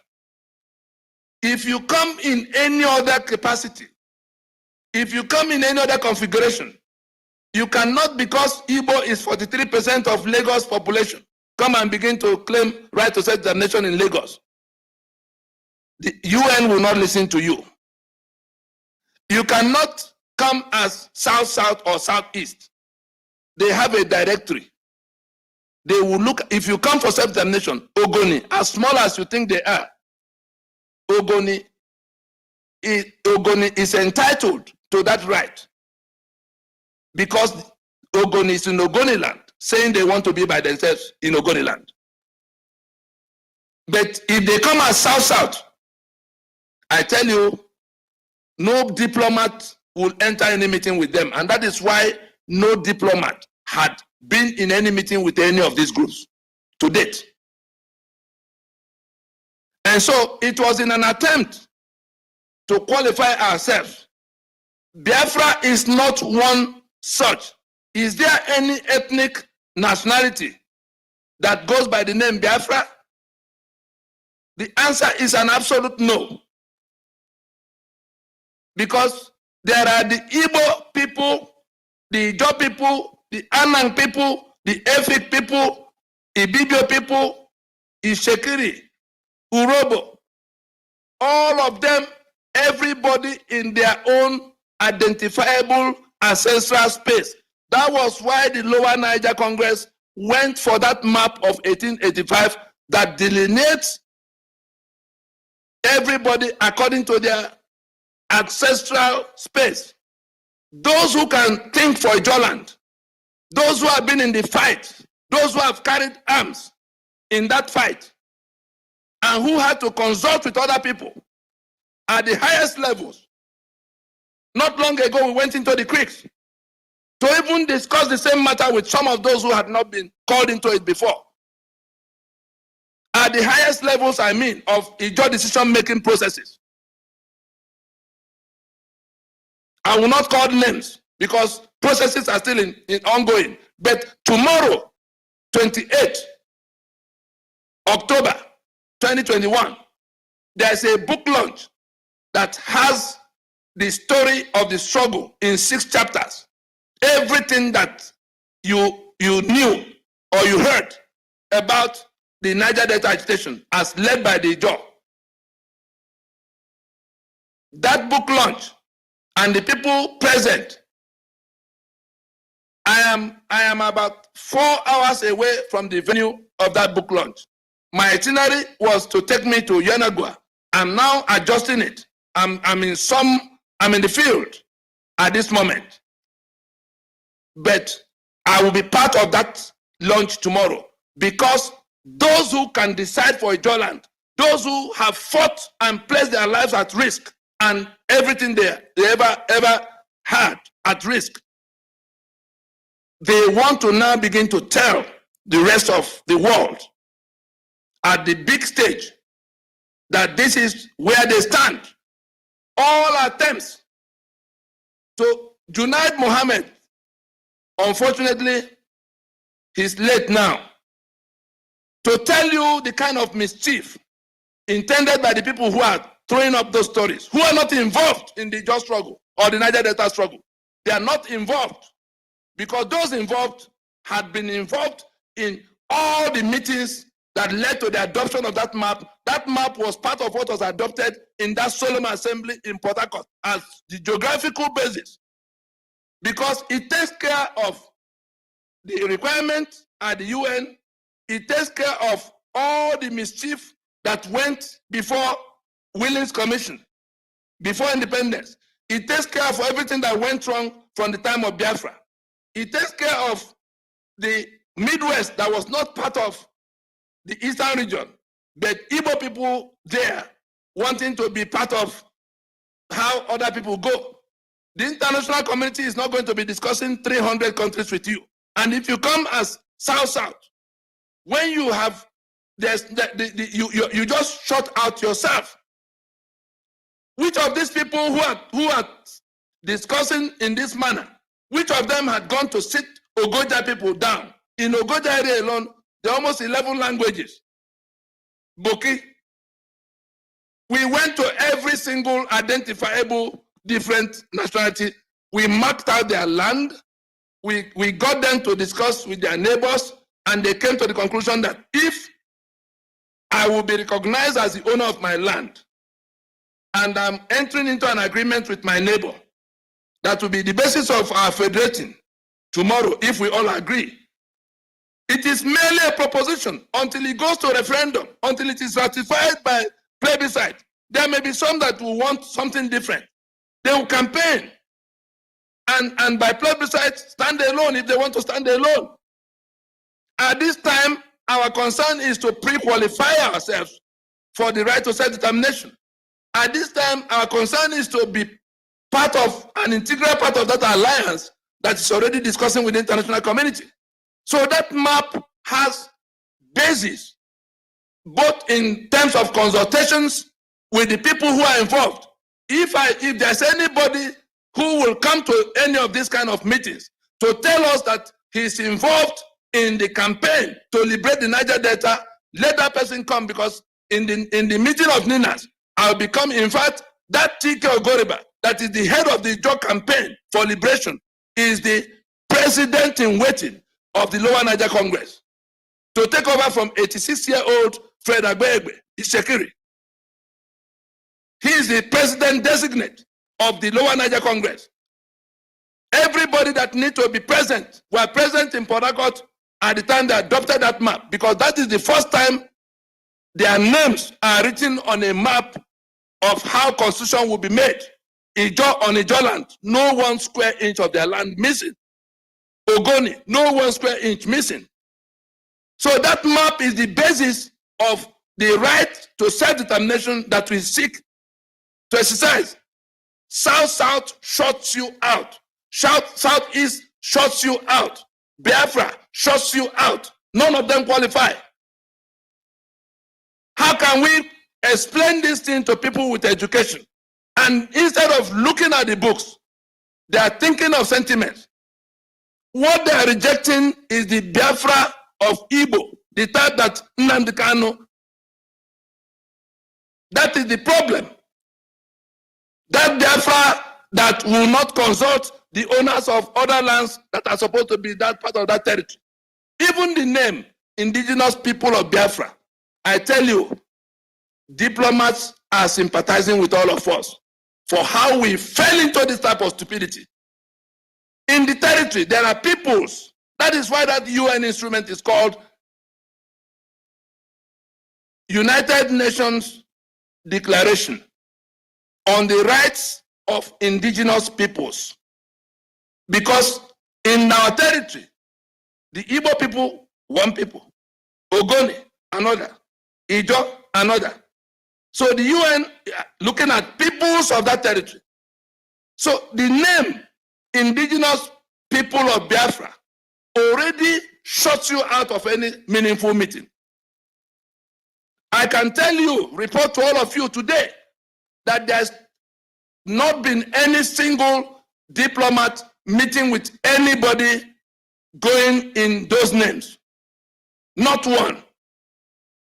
If anybody can bring proof to the contrary, I'll be more than glad to engage that person.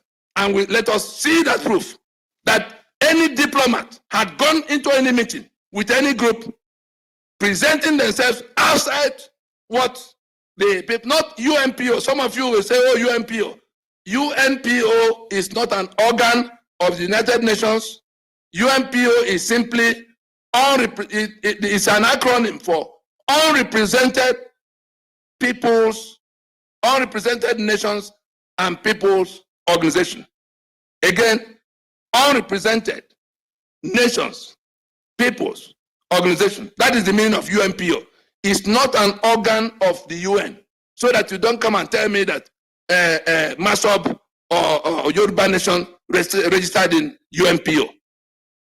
I'm not reporting to you what somebody told me. I'm reporting to you what I directly participated in at the UN headquarters building in New York, dating back to 2012.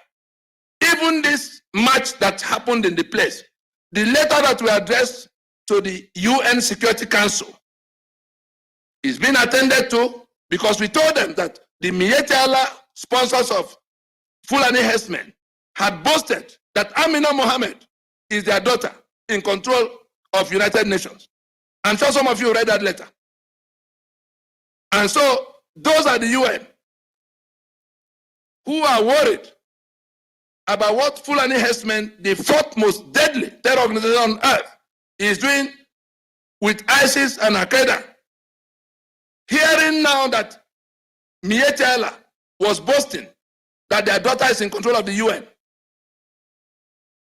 steps have been taken inside that place concerning the matter of the issues we are raising. And you remember that in 2019, in August of 2019, after our 7 months discussions with Washington, Washington whispered to New York, and the UN sent a rapporteur mission to Nigeria called Agnes Callamard, headed by Agnes Callamard, to come and investigate the extrajudicial killings happening.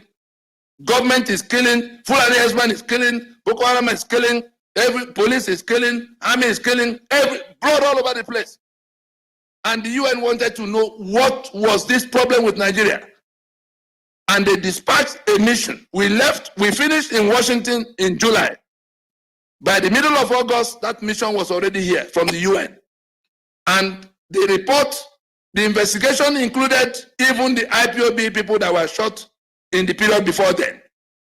It involved the Shiite and all kinds of other killings that had happened.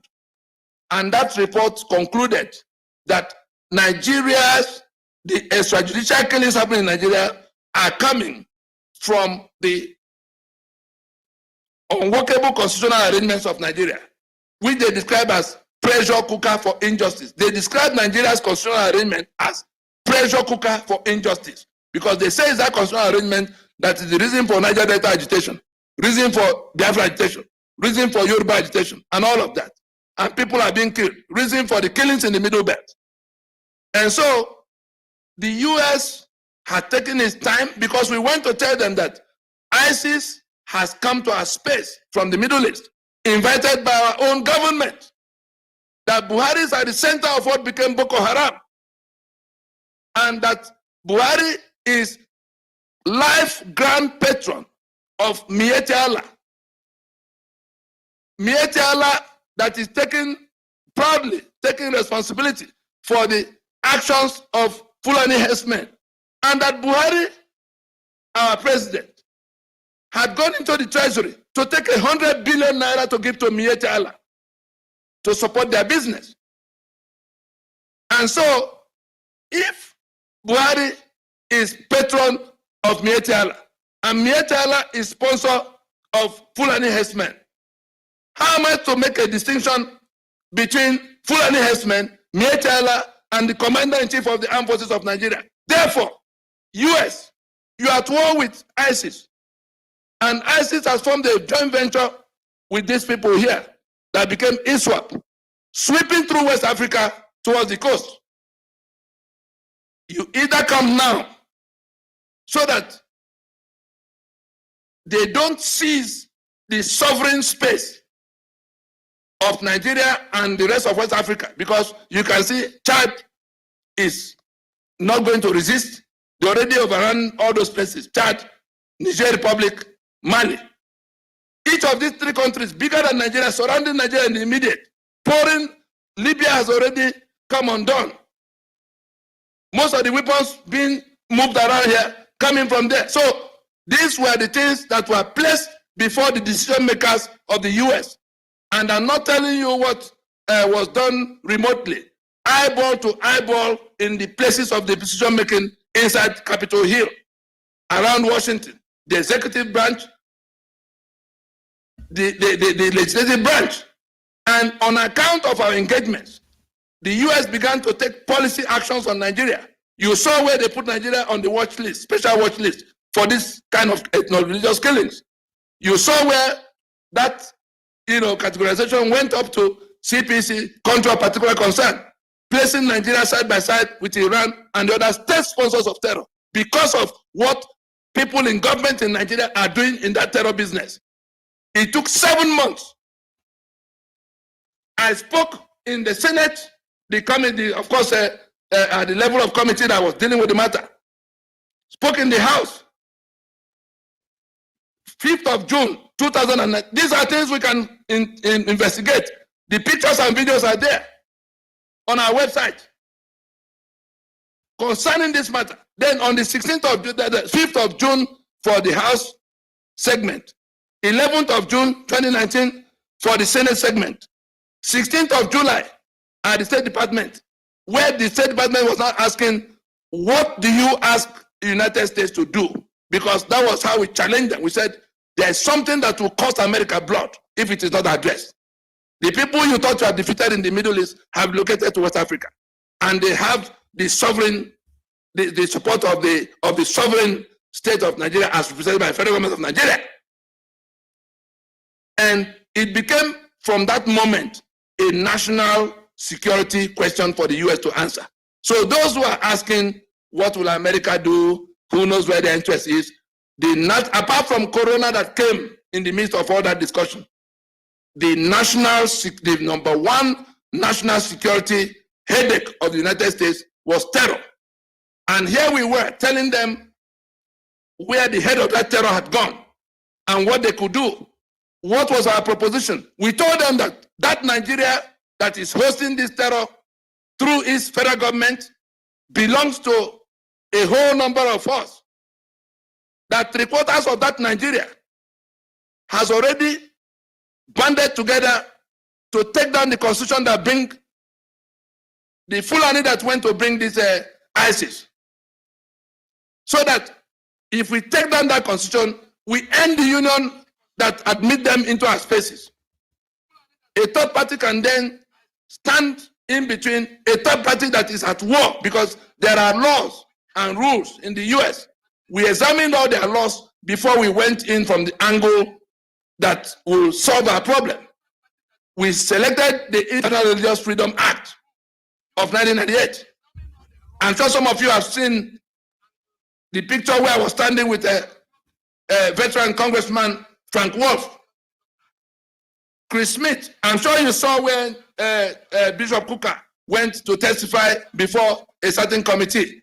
The chairman of that committee in Congress, that was also co-chairman of the Tom Lantos Commission, Human Rights Commission that ended the apartheid in South Africa, was present in every presentation I made in that 2019. And he's still the one presiding, because we built a bipartisan coalition. Those in Republican, those in Democratic Party, because we knew elections might come. But the national security question of America does not respect red or blue. As long as ISIS is approaching, as long as Al-Qaeda is approaching, red and blue go to one side. That is what we have from there. At the UN, not only did they classify the Nigerian Constitution as pressure cooker for injustice, that report went on to say that Nigeria, under that Constitution, is now a threat to global peace and security. Because with that Constitution in place, Nigeria was very likely to unravel. And that if Nigeria unravels, 200 million people will be looking for refuge. The UN and all the countries of the world will not have had any such serious case of a refugee crisis. And that since the global terror networks were already converging in Nigeria, it was an emergency that needed to be dealt with. These are all the works that have been done. But when you are doing things like that, when you have a meeting with a diplomat, nobody should hear it until actions have been taken. At the time we were doing these things quietly, the people who are doing propaganda were doing Photoshop with materials we were keeping from the public. Frank Gaffney, some of you have seen the video in which where Frank Gaffney was responding to my main presentation on the 17th of January at the National Press Club in Washington. Frank Gaffney was the Assistant Secretary for Defense in Reagan administration. Frank Gaffney was the first nominee of Donald Trump for National Security Advisor position. It was the evangelicals in the US who had extracted a promise from Trump at the time he was running for election that had initiated and engineered the invitation for me to come to repeat before them what we were saying in Nigeria in December of 2018 about the arrival of ISIS in our space and the involvement of our government in it. So these matters go very deep. But these people who are doing Biafra of internet went and took the videos and pictures involving this level of people in government. Okay. Thank you, sir. To present to people in Abanda that they were meeting with the government in White House and Congress and all. The network is bad, sir. Thank you, sir. No single official of the US. Yeah, I think we lost your connection a bit there. Thank you very much. Coming here, man. Okay, I was going to take the next question, but go ahead. Okay, Mr. Tony, I want to quickly ask you this, and please try and manage the time with us, because I believe there are still a lot of people that want to ask you questions. And please, can you tell me if there is any arrangement for Ninas, your Ninas, to guarantee the safety of the citizen while you advance your work in the international world, in the United Nations and all these organizations that you've beautifully explained, why the Fulanis are occupying, invading our lands, showing up in our forests, maiming and killing people in Igongo, in the southeast and every part, nooks and cranny of the country. Is there any work of yours that your organization is setting up, at least to defend the citizen, so that by the time you bring in this, our so beloved country we are marching forward to, there will be people that will be alive to have that country? That is my first question. What is hold on, Mr. Tony, let me finish. Hold on, you come back to second question. Just hold on. Let me take that one first. Thank you, sir. Go ahead. Please. We knew that Fulani were coming to kill everybody before we began to take the kind of steps that took us to the question of gun. It was not by accident that the first set of people we had to assemble into the plan were the ones who already had guns. It was not by accident that we had to go to the people who sell the guns to them, to that Fulani that are killing us. We went to them to say, look, the guns we are selling, look at what it's being used for. Look at the role of our commander-in-chief in that war involving people, his own people coming from outside Nigeria. And we had to place a plan that will enable them come to our aid. If not for what we were doing, I'm not boasting, if not for what was being done outside your views, these people will have swept over you a long time ago. Why? Can we remember when Buhari came back from US to lament that Trump had asked him in their private meeting, why are you killing Christians in your country? How did Trump get to know?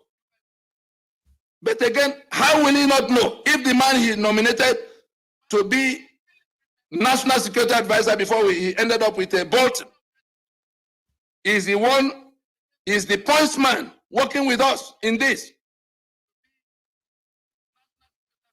Is it on the internet he will read what was going on if he was not briefed by people who had been in eyeball-to-eyeball meetings with us through a period of 7 months?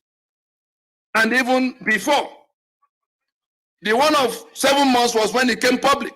So the question of how to defend, we have a plan. This plan could have provided that if that constitution is sufficiently compromised. As I speak with you, governors who are present in their head and in their mind, who are face to face with the guns of the enemy, already see that all their efforts to bring gun into the fray had been frustrated by that constitution. Therefore, they began to understand the urgency of moving quickly to where that constitution is completely out of the way. And those who are asking us questions, but who are not reading, they think that we're just another small group writing and posting on the internet. You saw the December 16th force majeure. You saw the March 17th assessment after 90 days, where we challenged the governors to say the constitution that prevented you from taking up arms or arming your people is now out of the way. You either come and join your people or you stay with the enemy. That was what compelled the governors to go to Asaba to say they're going to ban open grazing, because we gave them 30 days to be with their people or stay with the enemy. But we came back to challenge them again to say, if you ban open grazing, by what arms, by what guns are you going to enforce it? Because the people coming to kill your people are carrying guns. As I speak with you, they are working frantically to get to that point where there will be no impediment. So it's not the matter of what to do with security, is not matter for open meetings like this. I've given you an indication that we knew that killings were happening at the time most people were still sleeping. We began to go to the source of help, to the guns that were already available, to arrange them into an alliance, so that if the Fulani is mad enough to start a fight with all of us, they will know that all the guns on the other side will be pointing at them. If you go and isolate yourself into one small corner between Aba and Omar here, they will criminalize you, surround you 360 degrees, and bring you down, and the heavens will not fall. That's what the situation is. Okay. And so, if we have a framework that can deliver the Yoruba that are being tormented in Yoruba land, deliver the Ijo that are being tormented in Ijo land, deliver the Middle Belt that has been tormented in their homeland, and people who are in that trouble are not looking at that strategy that has already gone to, why do you think the US canceled the order for attack helicopters? Did it happen by accident? There is somebody present in this meeting who was present the day we were telling the people who were going to deliver the Tucano jets. The very officials who were on that task of whether and when to deliver the Tucano jets. A demand was made that restrictions should be put on the use of those jets. That is what came out as policy last week. There is somebody in this meeting, present in that meeting, where that demand was made. And that person had the answer of the State Department official to that suggestion that there should be restriction placed. And therefore the US finally, after processing that suggestion, says that the Tucano jets were sold to Nigeria for use in the fight against terror. Therefore, it must limit its operation to the war zone of the Northeast and possibly Northwest, meaning that it will not be found in the skies of the Middle Belt and Southern Nigeria. Okay. Are we to now come to you to begin to tell? Meanwhile, the people who think that they are the ones who are doing to go and beat up Fulani, and then look at what has happened to Eastern Nigeria today. That our people are being killed in these numbers because of the recklessness of a few that are pretending to be doing what they do not know anything about. In the days ahead, when that pretense will be challenged, I'm sorry for the financiers, I'm sorry for the supporters of it, wherever they may be on the face of the earth, because they're contributing money to the slaughtering of our people, in the pretense that they're restoring a Biafra that they have no map to. I've told them, we've sent messages to them, we are able to get to them in every part of the world they are. Because what they're doing, we are not looking at it as terror, because Abuja called it terror. We are looking at the very thing they're doing in that space against our own people, killing our people deliberately, destroying their livelihoods, and compounding a problem that was already being solved. Just providing justification for Nigeria to kill our people without reservations. Thank you, sir.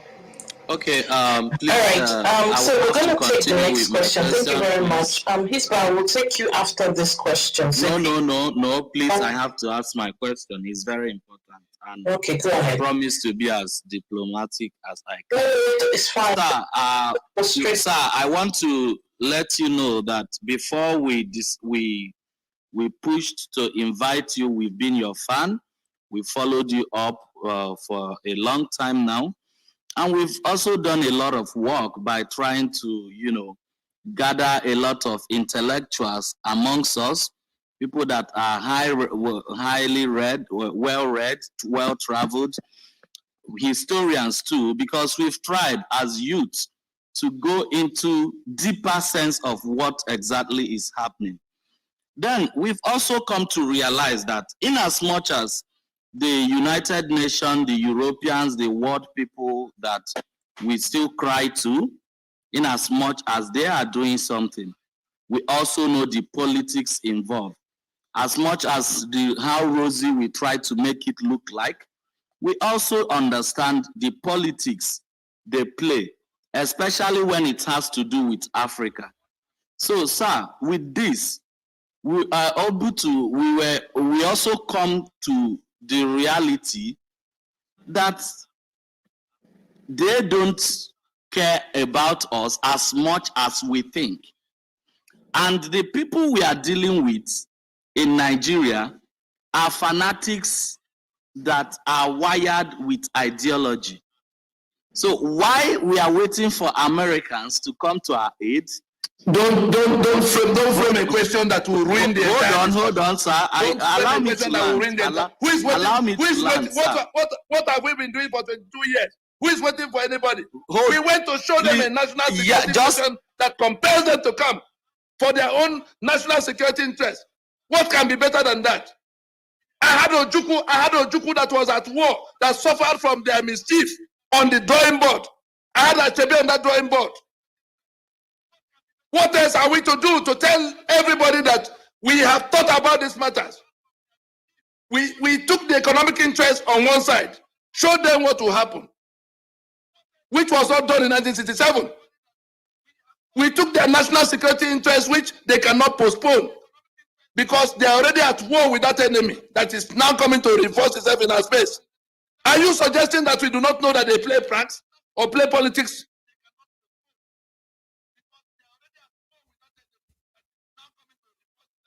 Let's go to another question, please. All right, sir. Thank you so much. Christian, hold on, please. Thank you so much, sir.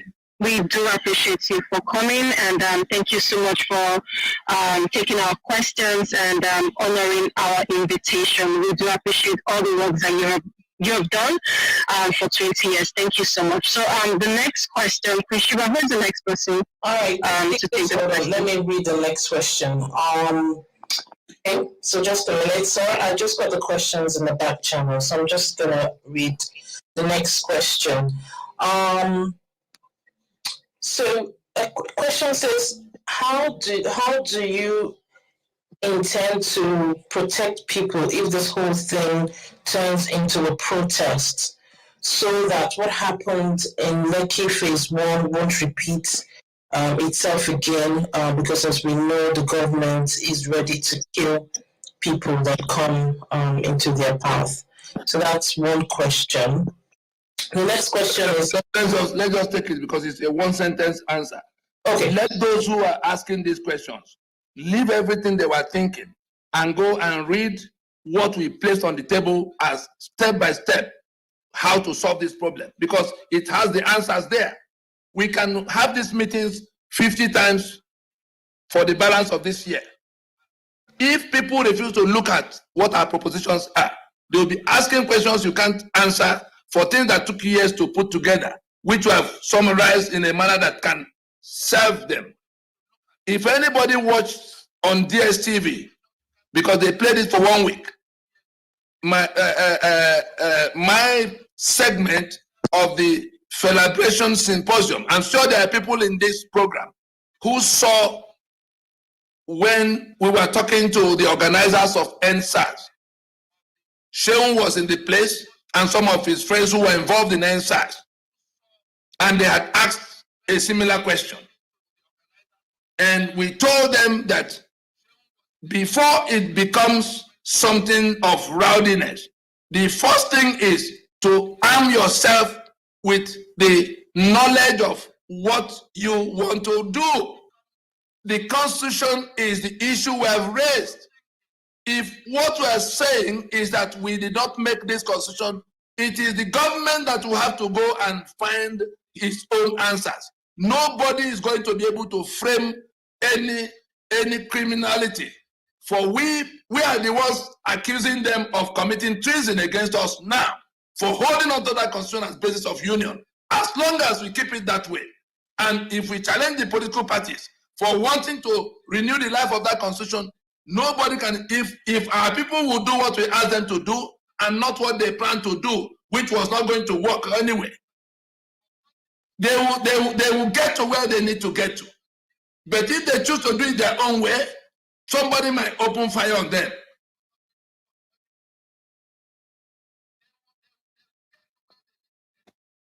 Next question, please. Thank you very much, sir.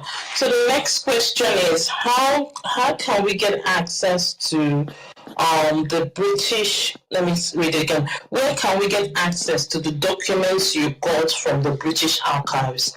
Are there any documentation that we can look at, or anywhere we can go and get access to those documents? They are both on the NINAS and the Lower Niger Congress website. Okay, thank you very much, sir, for that. NINAS website being www.ninasvoice.org. Lower Niger Congress website being www.ninasvoice.org. lowernigercongress.org. Thank you very much. All right, so we're gonna take some more questions on stage. So flash your mic. If you haven't sent your questions in the back channel, flash your mic. All right, so I'm gonna take Lisa B, Ogbonna, and Bola. Actually, let's start from Bola, sorry, from the top. Bola, you go first. Ogbonna, and then Lisa B. Bola, go ahead. Please keep it to 1 minute, please. 1 minute, and go straight to the question.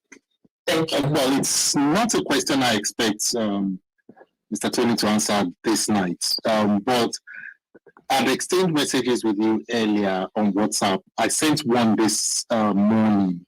If you could read it and then get back to me. But I don't want to divulge too much on air right now. Okay, thank you. I don't even know who is speaking, so I wouldn't know. I send thousands of messages every day. Yes, you may not know, but it had to do with the 1884. Let me just leave it at that. Okay, but not to say too much.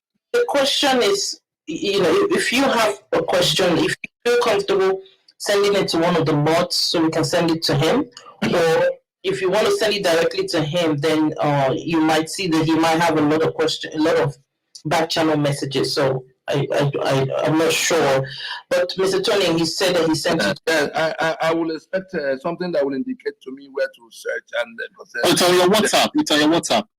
All right, I will look around. Which country number? Which country is it from? Nigeria, US, or UK? UK. Okay, I will look out for. So I will limit my search to recent UK messages I've not opened, so I can find it. But let me also tell you something going on. The British, in their most dubious worst, stepped in right the week after this proclamation was made in December. They saw that we had gathered, we had organized the people they disorganized. They went first to the north to confer with them. Then they went to the Niger Delta and began to invite Ijo separate, Ogoni separate, into hotel rooms in Port Harcourt to say to them, look, leave these Igbo people. We have told our friends, your father, Dapabiri, had an understanding with us. We know there have been difficulties and so on. Leave these Igbo people so that we can go rectify what went wrong. This is British High Commissioner herself, that Catriona Liam.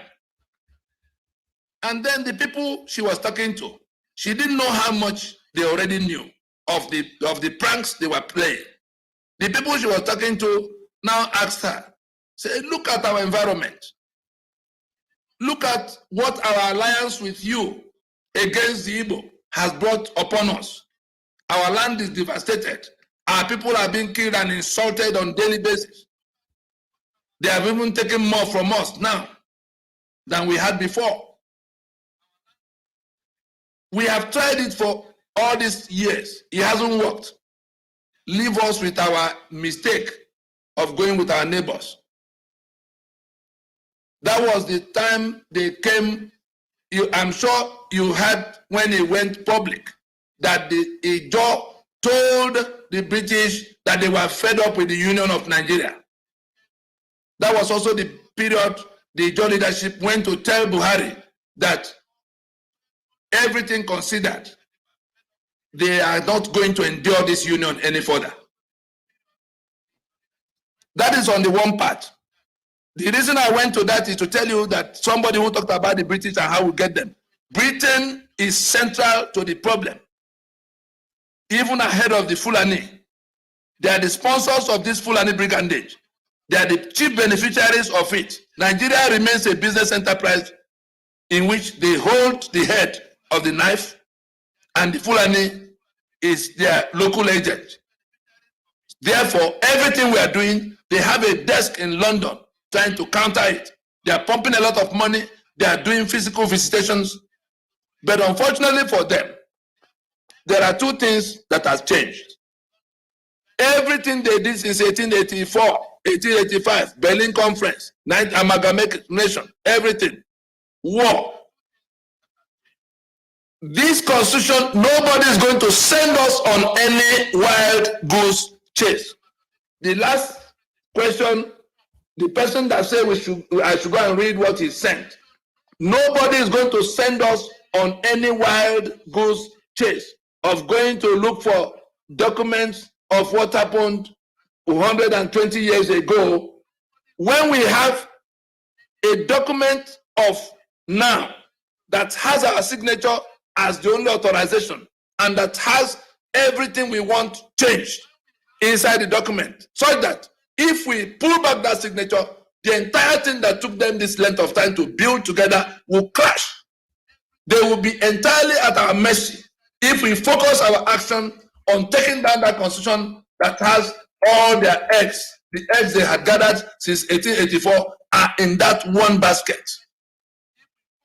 We will not leave that task that's almost finished to go and start searching the forest of 1,000 demons for things that happened in the places we cannot reach in the past and which you cannot enforce no matter what you do. That is my preliminary observation on what might be in the document in question.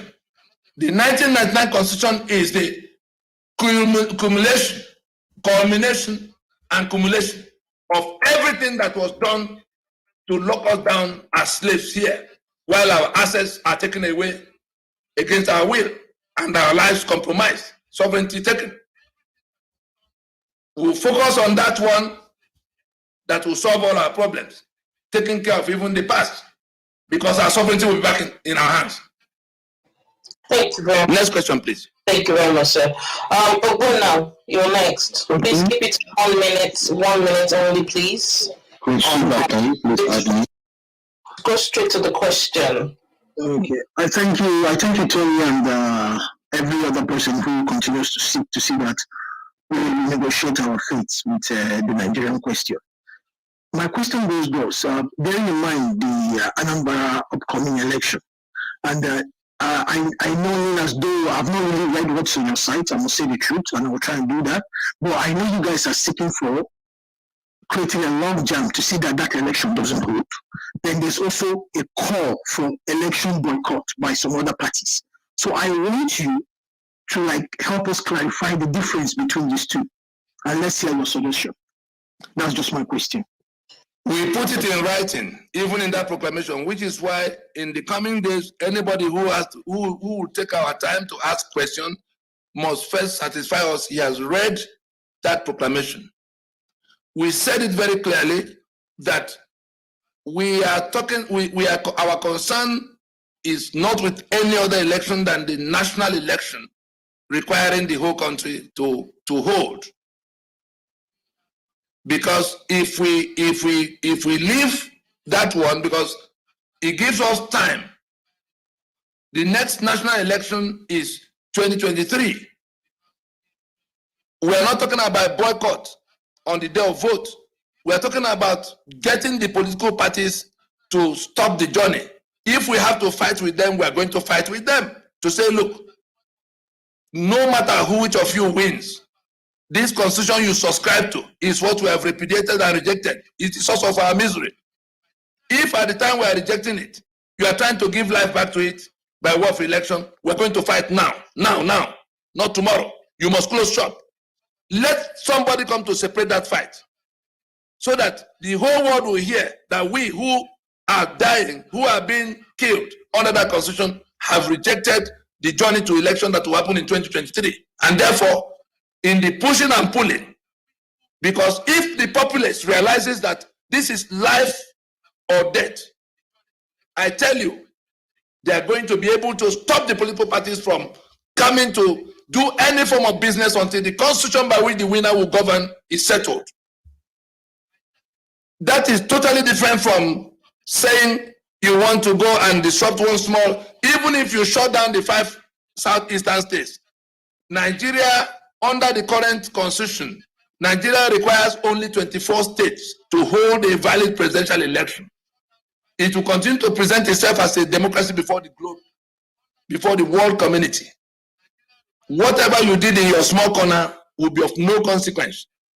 the requirement to declare the result of a presidential election is that the candidate will score the highest number of votes and will have at least 1/4, yes, 1/4 of the votes in at least 2/3 of the states, meaning 24 states and the Federal Capital Territory. Anything you are doing that does not disrupt completely, as in no election possible, in at the least 13 states, not that you are causing confusion and they are able to gather even in prison. You had the minister that said that if in Anambra is is disturbed, that they could use prisoners, they could use the prison compounds because prisoners have a right to vote. That they could go to prison compounds and get the people there to vote and declare result. A minister said that, Aregbesola. And therefore, the difference is that, and it goes back to this same thing where everybody thinks we should avoid. We were planning to distress the 2019 election from after 2015. Somewhere in between, these people who were spying on our projects and on our plans and taking credit for the things we are doing, they heard that we wanted to disrupt it. So they wanted to jump ahead of us. At the time we said it is not boycott we're talking about, and it is not any off-season election, the state or one Senate seat or House seat. No, it is the general election coming next that we're targeting. In order to prove that they're the ones who started election shutdown, they jumped into the Anambra, that was coming for 2017. In that period, we were building up something that will take 3 years to mature into that logjam in 2018. They jumped ahead of us to try to take credit. And that was what brought Operation Python dance upon everybody. They attempt. They are at it again. So look at what Nina set out to do. Look at the kind of build-up we're supposed to have. Having told everybody that we should just ignore the one that can cause setback to everything else. Let us face what we are doing. If until the winner of that election is sworn in March, everything they are doing can be overtaken by what we are doing. We don't need to go and expose anybody to the kind of thing. You can see that they've sent battalions to the place.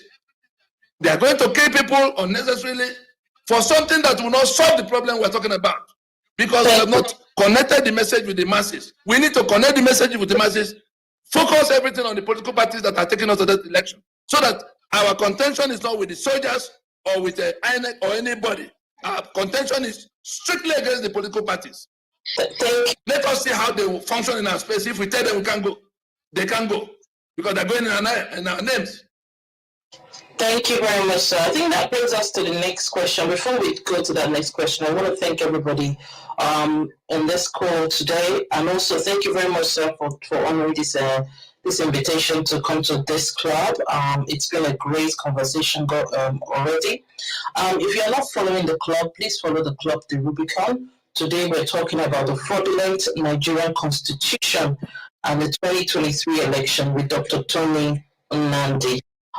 So no titles, I insist. Okay, Mr. Tony. No problem, sir. No problem. Okay, so that brings us to the next question, which is really around how.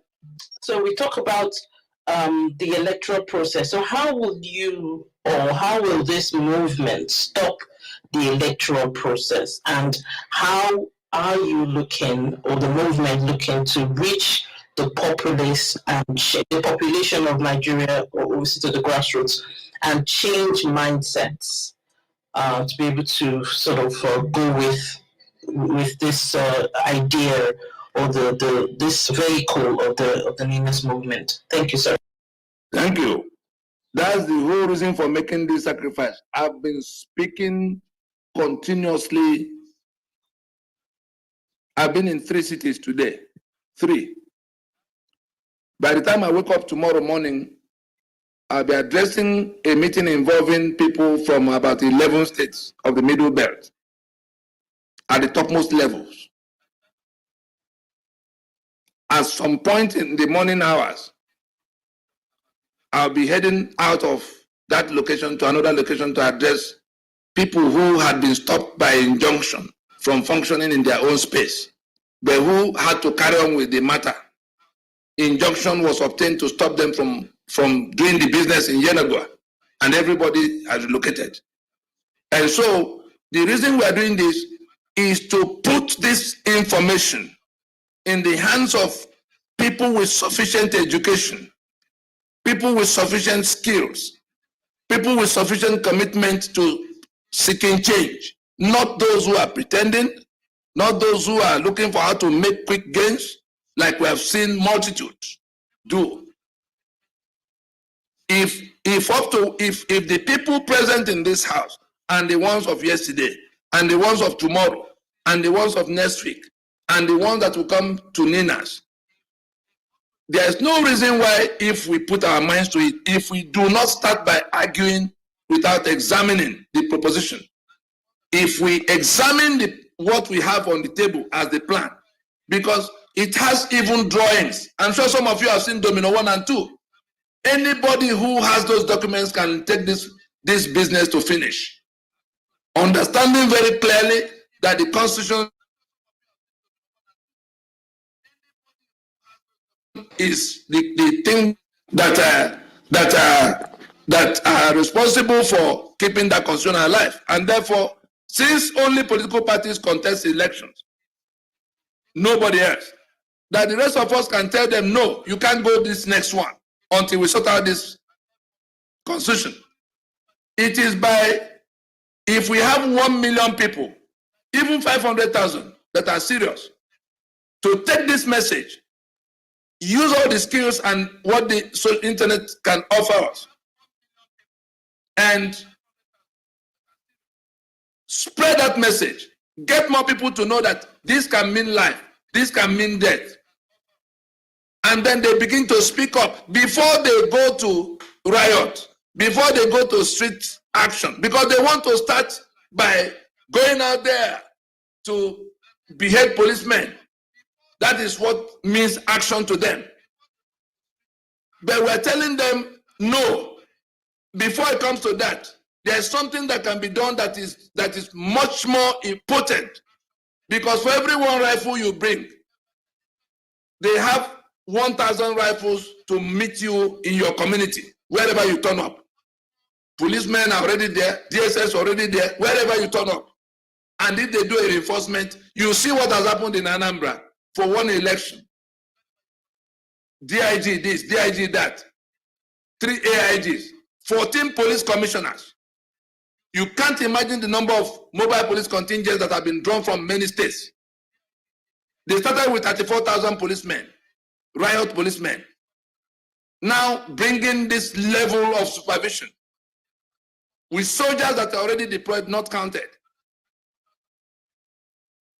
And so what we need to do is to find that critical mass of people who are prepared to examine anybody who has not looked at what we have in black and white as the proposition, because it's a detailed plan, like architectural drawing for a building you have to join in constructing. If you refuse to look at that drawing, everything you are doing on that site might be distraction to those doing the construction. You may bring water and pour into the silo where dry cement is kept, thinking you are bringing water for the construction. The people doing the construction will feel like killing you if you bring water in tanker and put the hose in the silo containing the dry cement because you refuse to look at the work plan.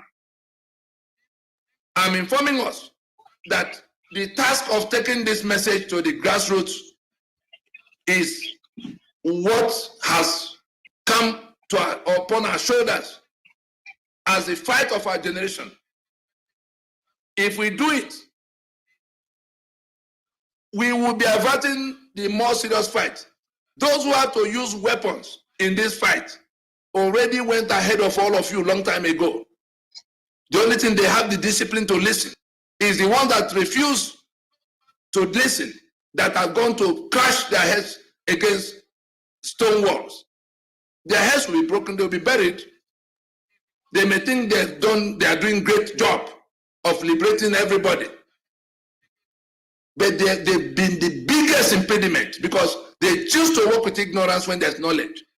They choose to walk in darkness when there's light, to light our lamp, our feet. The rest of us can do differently. I challenge us. Let us put aside all of what we were thinking before and read. There are videos. Let us review them because brokers that answer these questions, there are at least 30 videos. And there are some people in this meeting today that have no less than 20. Those videos clearly, because they were made to explain these things. If we find 1 million people that can take these two items, that force majeure proclamation and the videos directing our people on what to do, we will be done with this task in 6 months, and nobody will be shot. Thank you very much, sir. I think can I quickly ask a question? The next on the list. No, guys, please. I do understand that people want to ask questions. We did ask people to send it in the back channel. Mr. Tony would need to go shortly, so we can't have him much longer than 12 o'clock. So, 12 o'clock in the UK time. So, sir, if you don't mind, I have a few more questions for you. One is, let me just get the question. Sorry, just give me a minute. Okay, so this question says, does the investment and selling off and ditching of oil assets by OICs in Nigeria influence either way our struggle to exit the Nigerian entity?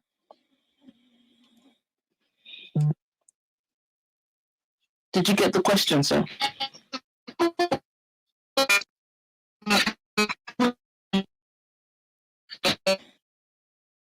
Yes. No, I did. There's a part of it I didn't get. Okay, so the divestment. There's the people who are selling off. So the selling off and ditching of oil assets by OICs in Nigeria influence either way our struggle to exit the Nigerian entity. Everything will work together for our good. Some of them have been discovered for what they were doing. They actually have desks to brew the crisis that consume human lives routinely. In Warri, for instance, there is an oil block that has in one part Ishekiri, in another part Ijo, in another part Ogoni, land that is together called oil block. The owner of that oil block is in faraway Maiduguri, of course, with the foreigners that come to take the assets. The one they have to pay the local royalties that should have been for these local owners is on the other side. Now, there's a constant attrition such that every day Ishekiri is looking for who to behead, Ijo is invading, Urobo is crying and burning down. That is the way to maintain the stranglehold of the owner of the block. Never to allow them see eyeball to eyeball to discuss their collective misery coming from the operation of the oil company in the area. But a day came when somebody who had turned down ministerial offer in Nigeria went home to become council chairman in that very location. He chose to go there and he summoned all the sides to say, look, you guys, you must be fools not to realize that this fight that had been intractable is being engineered from so. He gave them examples of the kind of things the people were doing. You create a local government area and you cite the headquarters in the place where the people who are complaining of marginalization, and you create a local government area which in their name, and you put the headquarters in the land of the people who were marginalizing them. The same thing that happened in Delta State. It was the Urobo, the Shekiri, and the others further down the Warri area that were agitating to be separated from Benin people. Then you create that Delta State, and you put the headquarters in Asaba. From that time to this date, the people, the Delta people, the ones who wanted to be separated from Benin, they have not seen Delta State as their project to this date. So most of the people who are abandoning, please don't interject. Don't Christopher, give me a minute. Give me a minute. Christopher, I need a minute. I mean, there's a lot of back ends. Hold on, Christopher. Hold on. I'm sorry, Bonka. Please wait. Please go ahead, sir. Those companies that are, divesting, so-called, some of them are psychological warfare. You quarreling idiots. Your oil is not important to us, we're living. But they have moved into the offshore because the one you do on ground, I'm sure you don't hear about mobile every day. Community beating up mobile like Shell, bombing and blowing, because 100% of mobile's operations, 600,000 barrels every day, is offshore. The communities that fall along the Ibano communities that because they have to build their base, their land base by the waterfront in the place they call a QIT terminal. And the community, the only business they have to do with community is in that place where they have that QIT, small communities. So they actually rebuilt Eket. That's mobile, took Eket, did the roads, did the telephones, all kinds of things that people didn't have in that period. Mobile did it in such a way that they didn't need to build the kind of staff quarters in which Shell is cocooned in Port Harcourt or Warri. They took the town so that their staff, apart from the expatriates who had to be quartered in some level of safety, the rest of their staff actually live with the communities in Eket because they provided the basic facilities, schools, hospitals, and all kinds of things that will make you, have a sense of mobilis here. Therefore, we have this. And so, when the companies that were operating on ground, Mobile did not operate onshore in terms of the spoiling Ogoni land and the other lands in between. Mobile was always offshore.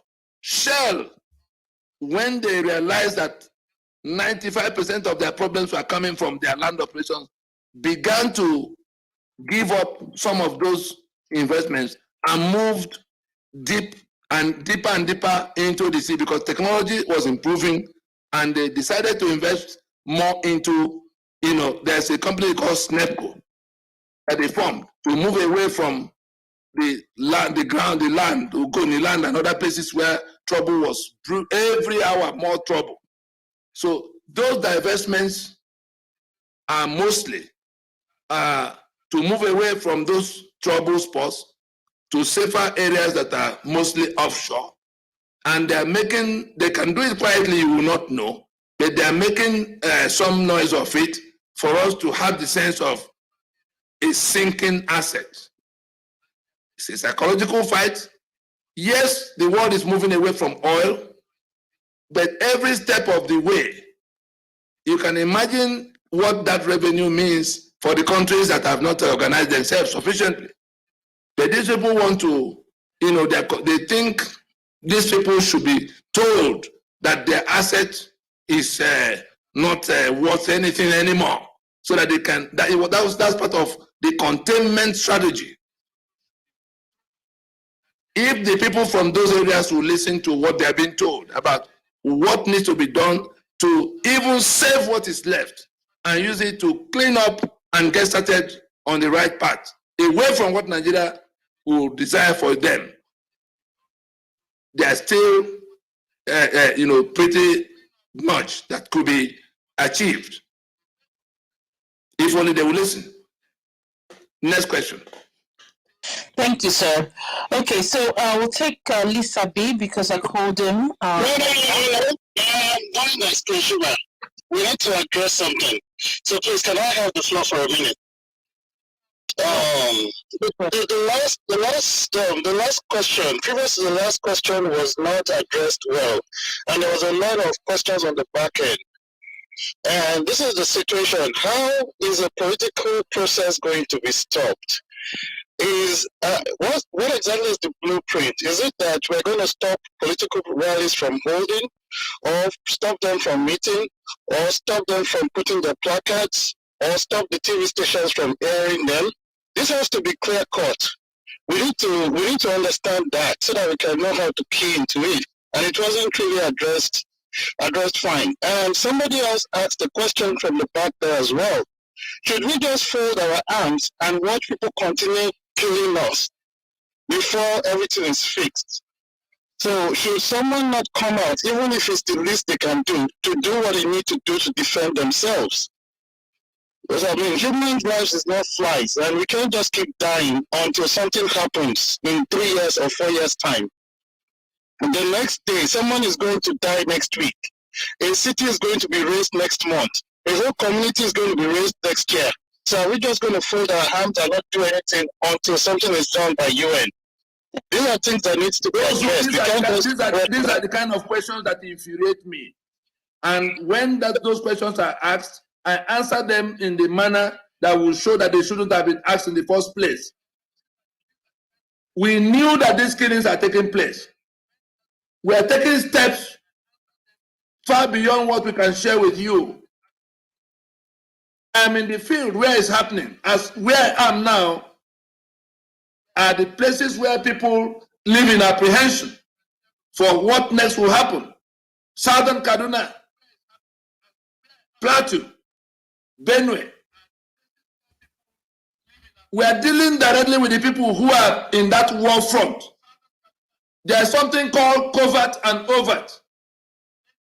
We are telling our people to openly identify with the what I would call the back end that controls the front end, so that the task of the front end, the ones on the front line, will be lighter. Did anybody suggest that we should fold our arms? If a journey started by 4 a.m. and somebody woke up by 4 p.m. thinking that the journey is just about to start, and is not listening to what the people who saw the danger were doing and are still doing in distant places across continents. Have you examined what we proposed in writing? If you did, you won't be asking this question. And if you don't, and you frame your question in a manner that suggests you are saying everybody should fold their arms, there are people who are already engaging this situation with weapons. We are offering them protection in going to tell. You saw in April, I'm sure some of us saw the Paul Adefarasi video where I was on the podium with him. Even the one he said before I went to see him. In April of 2021, in a space of 48 hours, between 28th, 29th, and 30th of April, the countries that actually the countries that sell these weapons to the people that are pointing the guns at us took a common position behind our proposition. That is the most restraining influence that the US, EU, and UK will tell Nigeria that you can't use gun in this debate, in this dispute that have been raised. The whole world is discussing the matter. Others, monies that have been paid for military equipment, others have been cancelled. People are being told you can't do this because if you do, because we have framed it as national security question for them. We are dealing with all of this and people sit in one corner pushing out propaganda that we are asking people to fold their arms. Going forward, anybody who has not found the time to read and examine what we have placed on the table, because in those things we listed exactly what people are to do. The political parties, the starting point is how many of us have told the political parties that they can't go to another election. If we are not prepared to say that, and you are asking me the mechanism, we have drawings, something that can bring it as graphic. This is where we are, this is what we need to do, this is where to land. If people are not looking at that, you have a construction site, you have architectural drawing, you don't want to look at it. And you are asking the people who are casting the concrete that will be foundation, why are you digging? Are we not supposed to be building up? You are digging down because you have not looked at the drawing. Let us please, for the sake of the millions of lives that are at stake, the ones who have gone to bring, the ones who have gone to say, recover gun from the soldier, kill everybody you see around you. If you dress back and see the size of that battlefield, and the calamity it has now become for the people who are caught in the mess they started there, playing pranks, human life. Thank you, sir. I think the last question was about the political campaigns. What's your thoughts on that? If we don't say it loud and clear that political parties are leading us to death, if we don't say it on a scale that can become what we are saying, we are content to just type and allow them to seize the whole space. Thank you, sir. Sorry to ask you. Excuse me, sorry for interjecting. Wait, please. Okay, so Mr. Nandi, I was going to ask you, now we see everything that is happening, but we know Nigeria's relationship with freedom fighters. We know the story of Bola Ige. We know the story of Delegiwa. We know the story of late Malafia. Sir, how are you protecting yourself? How? That's not hope you are protecting yourself. That's not the business for an open meeting like this. Yes, yeah. Hope you are taking precautions, sir. Can I ask this a reasonable question for God's sake? Thank you so much, everybody. What kind of question is this? Thank you. Please, can you ask me? Queen, hold on, please. Queen, sorry, it's me. Round up the session. Queen, can I quickly ask a question, please? Mistake, we did say we're going to finish at 12. So, okay, go ahead, please. Yeah, someone sent me a question. I was just waiting for you guys to round up. Mr. Tony, I'm so sorry to take your time. I apologize, please. Someone asked a question. He said, please tell Mr. Tony that I would like to have a copy of the legal argument he prepared and presented to Prof. Wabweze in 2007. I am a lawyer, and I will appreciate if you can do that. Thank you. Okay. No problem with that. We'll find a way to. I'll search my records. I'll find it somewhere. I will find a way. All right. Thank you, sir. Thank you so much. I want to say a big thank you to Mr. Tony Nandi for giving us your time today. I know that it's been a long session and it's not always easy to be able to answer all these questions in this short time. I want to say a big thank you to you, and we hope that we'll be able to engage you again. To everybody on stage, I'm really sorry if we haven't gotten to your question, but tomorrow, Mr. Tony Nandi is actually on the Yoruba Nation House. So please make sure that you make it a date.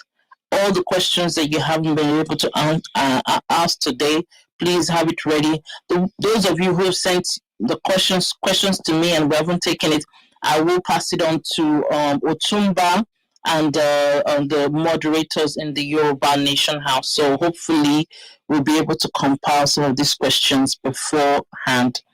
Thank you very much, Mr. Tony, and we will be ending the room soon.